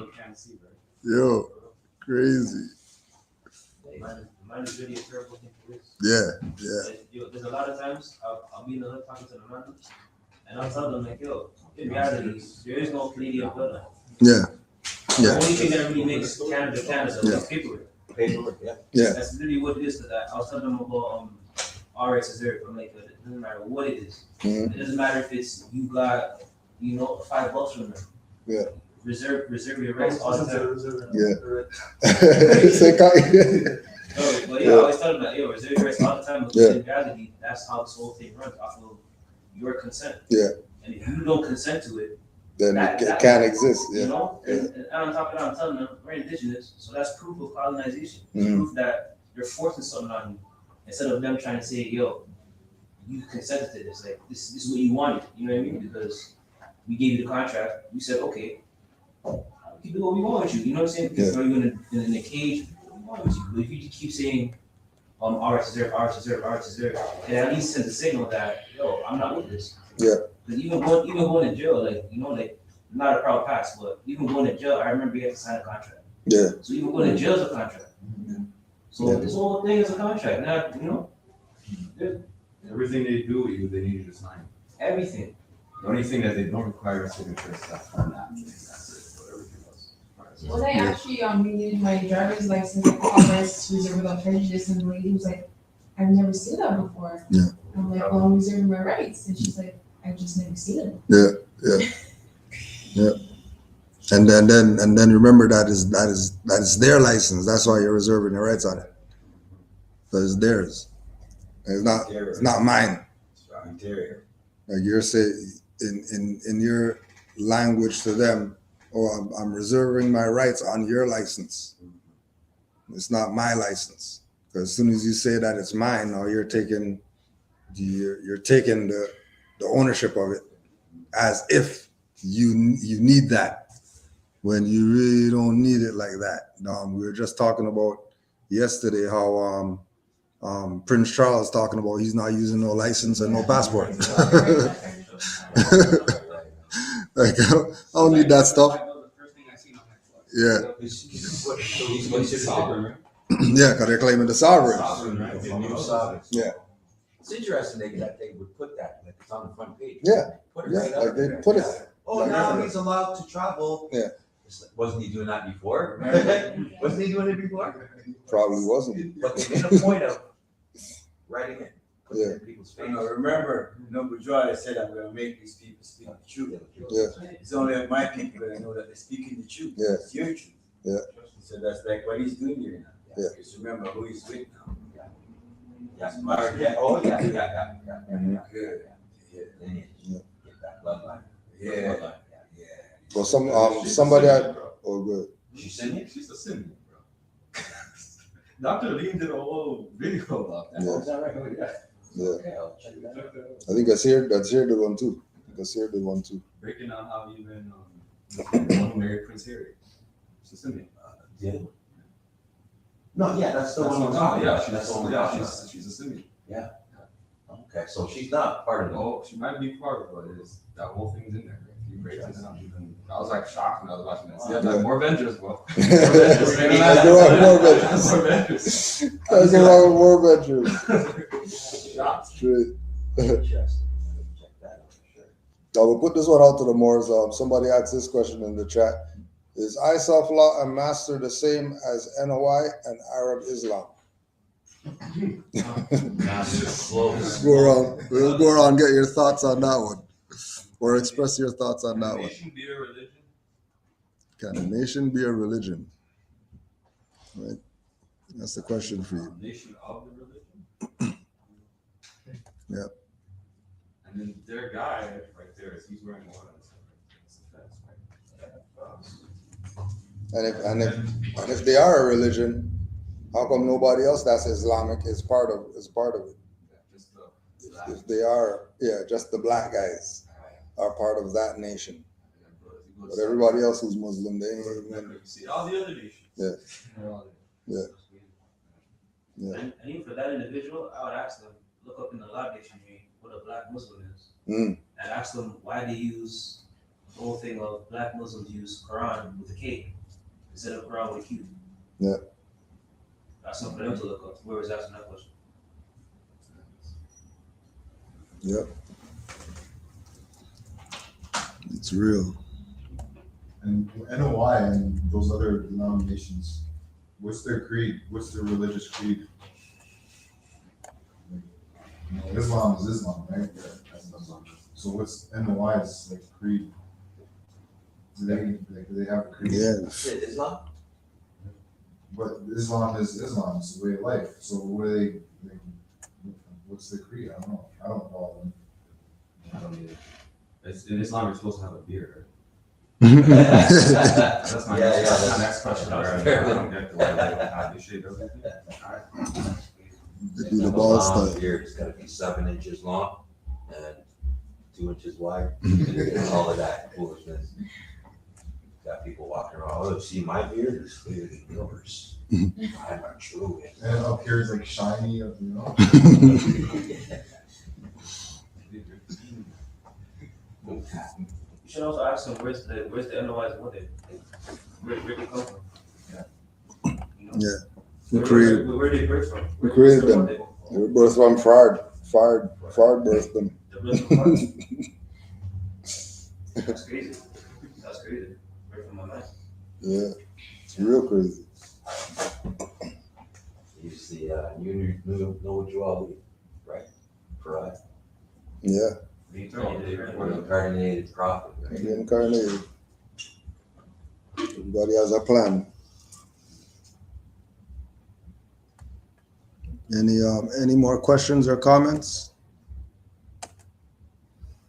Every time I think about when the prophet said he'll do his work better from the soul plane, Yeah. It's It real. makes me think like, okay, what if he did all this to, like, the dirty Moors, because he said there would be dirty Moors, the ones that are gonna try to, put you back into slavery.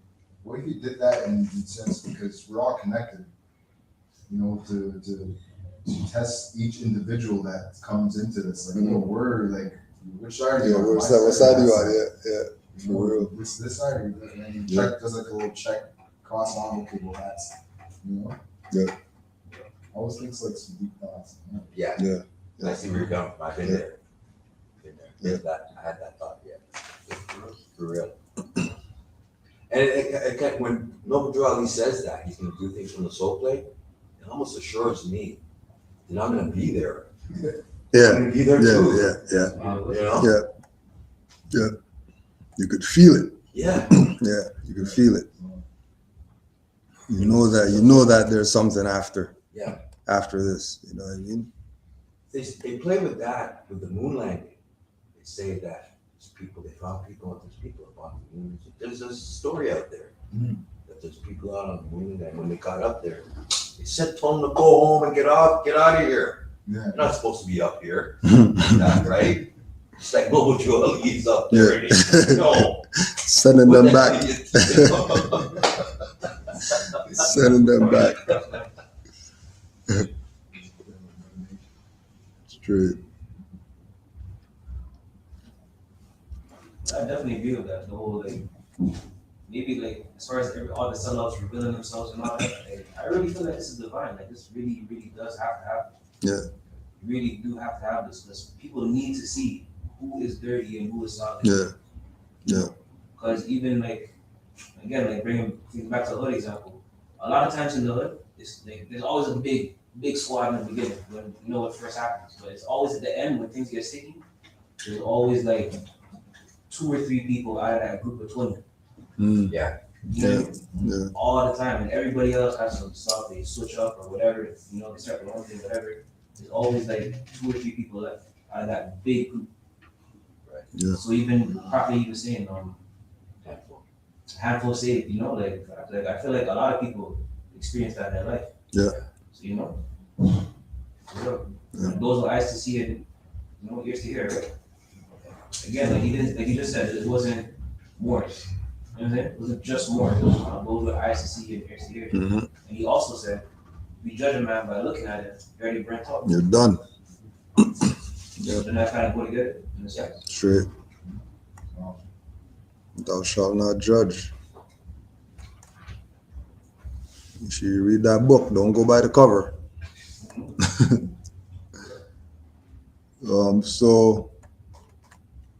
We'll be here next week. And then the week after, we're going to be in Hamilton for our vernal equinox honors. Autumn equinox honors. Where is it? In Hamilton? Yeah, we're still working on the full details, but it's definitely going to be out there. And we'll have some type of ritual for us to do to honor that. Other than that, we'll be here. We'll be here next week. And also too, we're contemplating what we're gonna do for Drew Ali Day this year. So stay in tune for that as well. We'll see what kicks off. Whether we do the online thing or go full regalia. Yeah. It's been a while.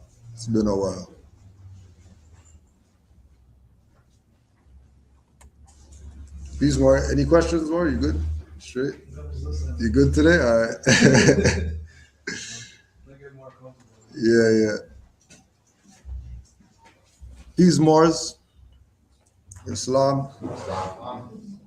Let's close out. And will all the Moors have a great strong coming up. Say storm? Strong instead of weak. Oh. Yeah. 5 on the left, 2 on the right.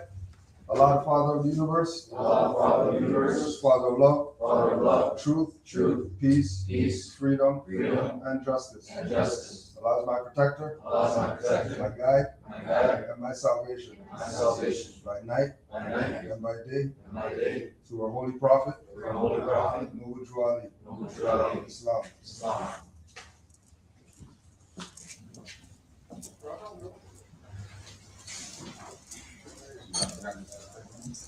Islam to all the Moors. Another day, man. It was good, man. I heard you could take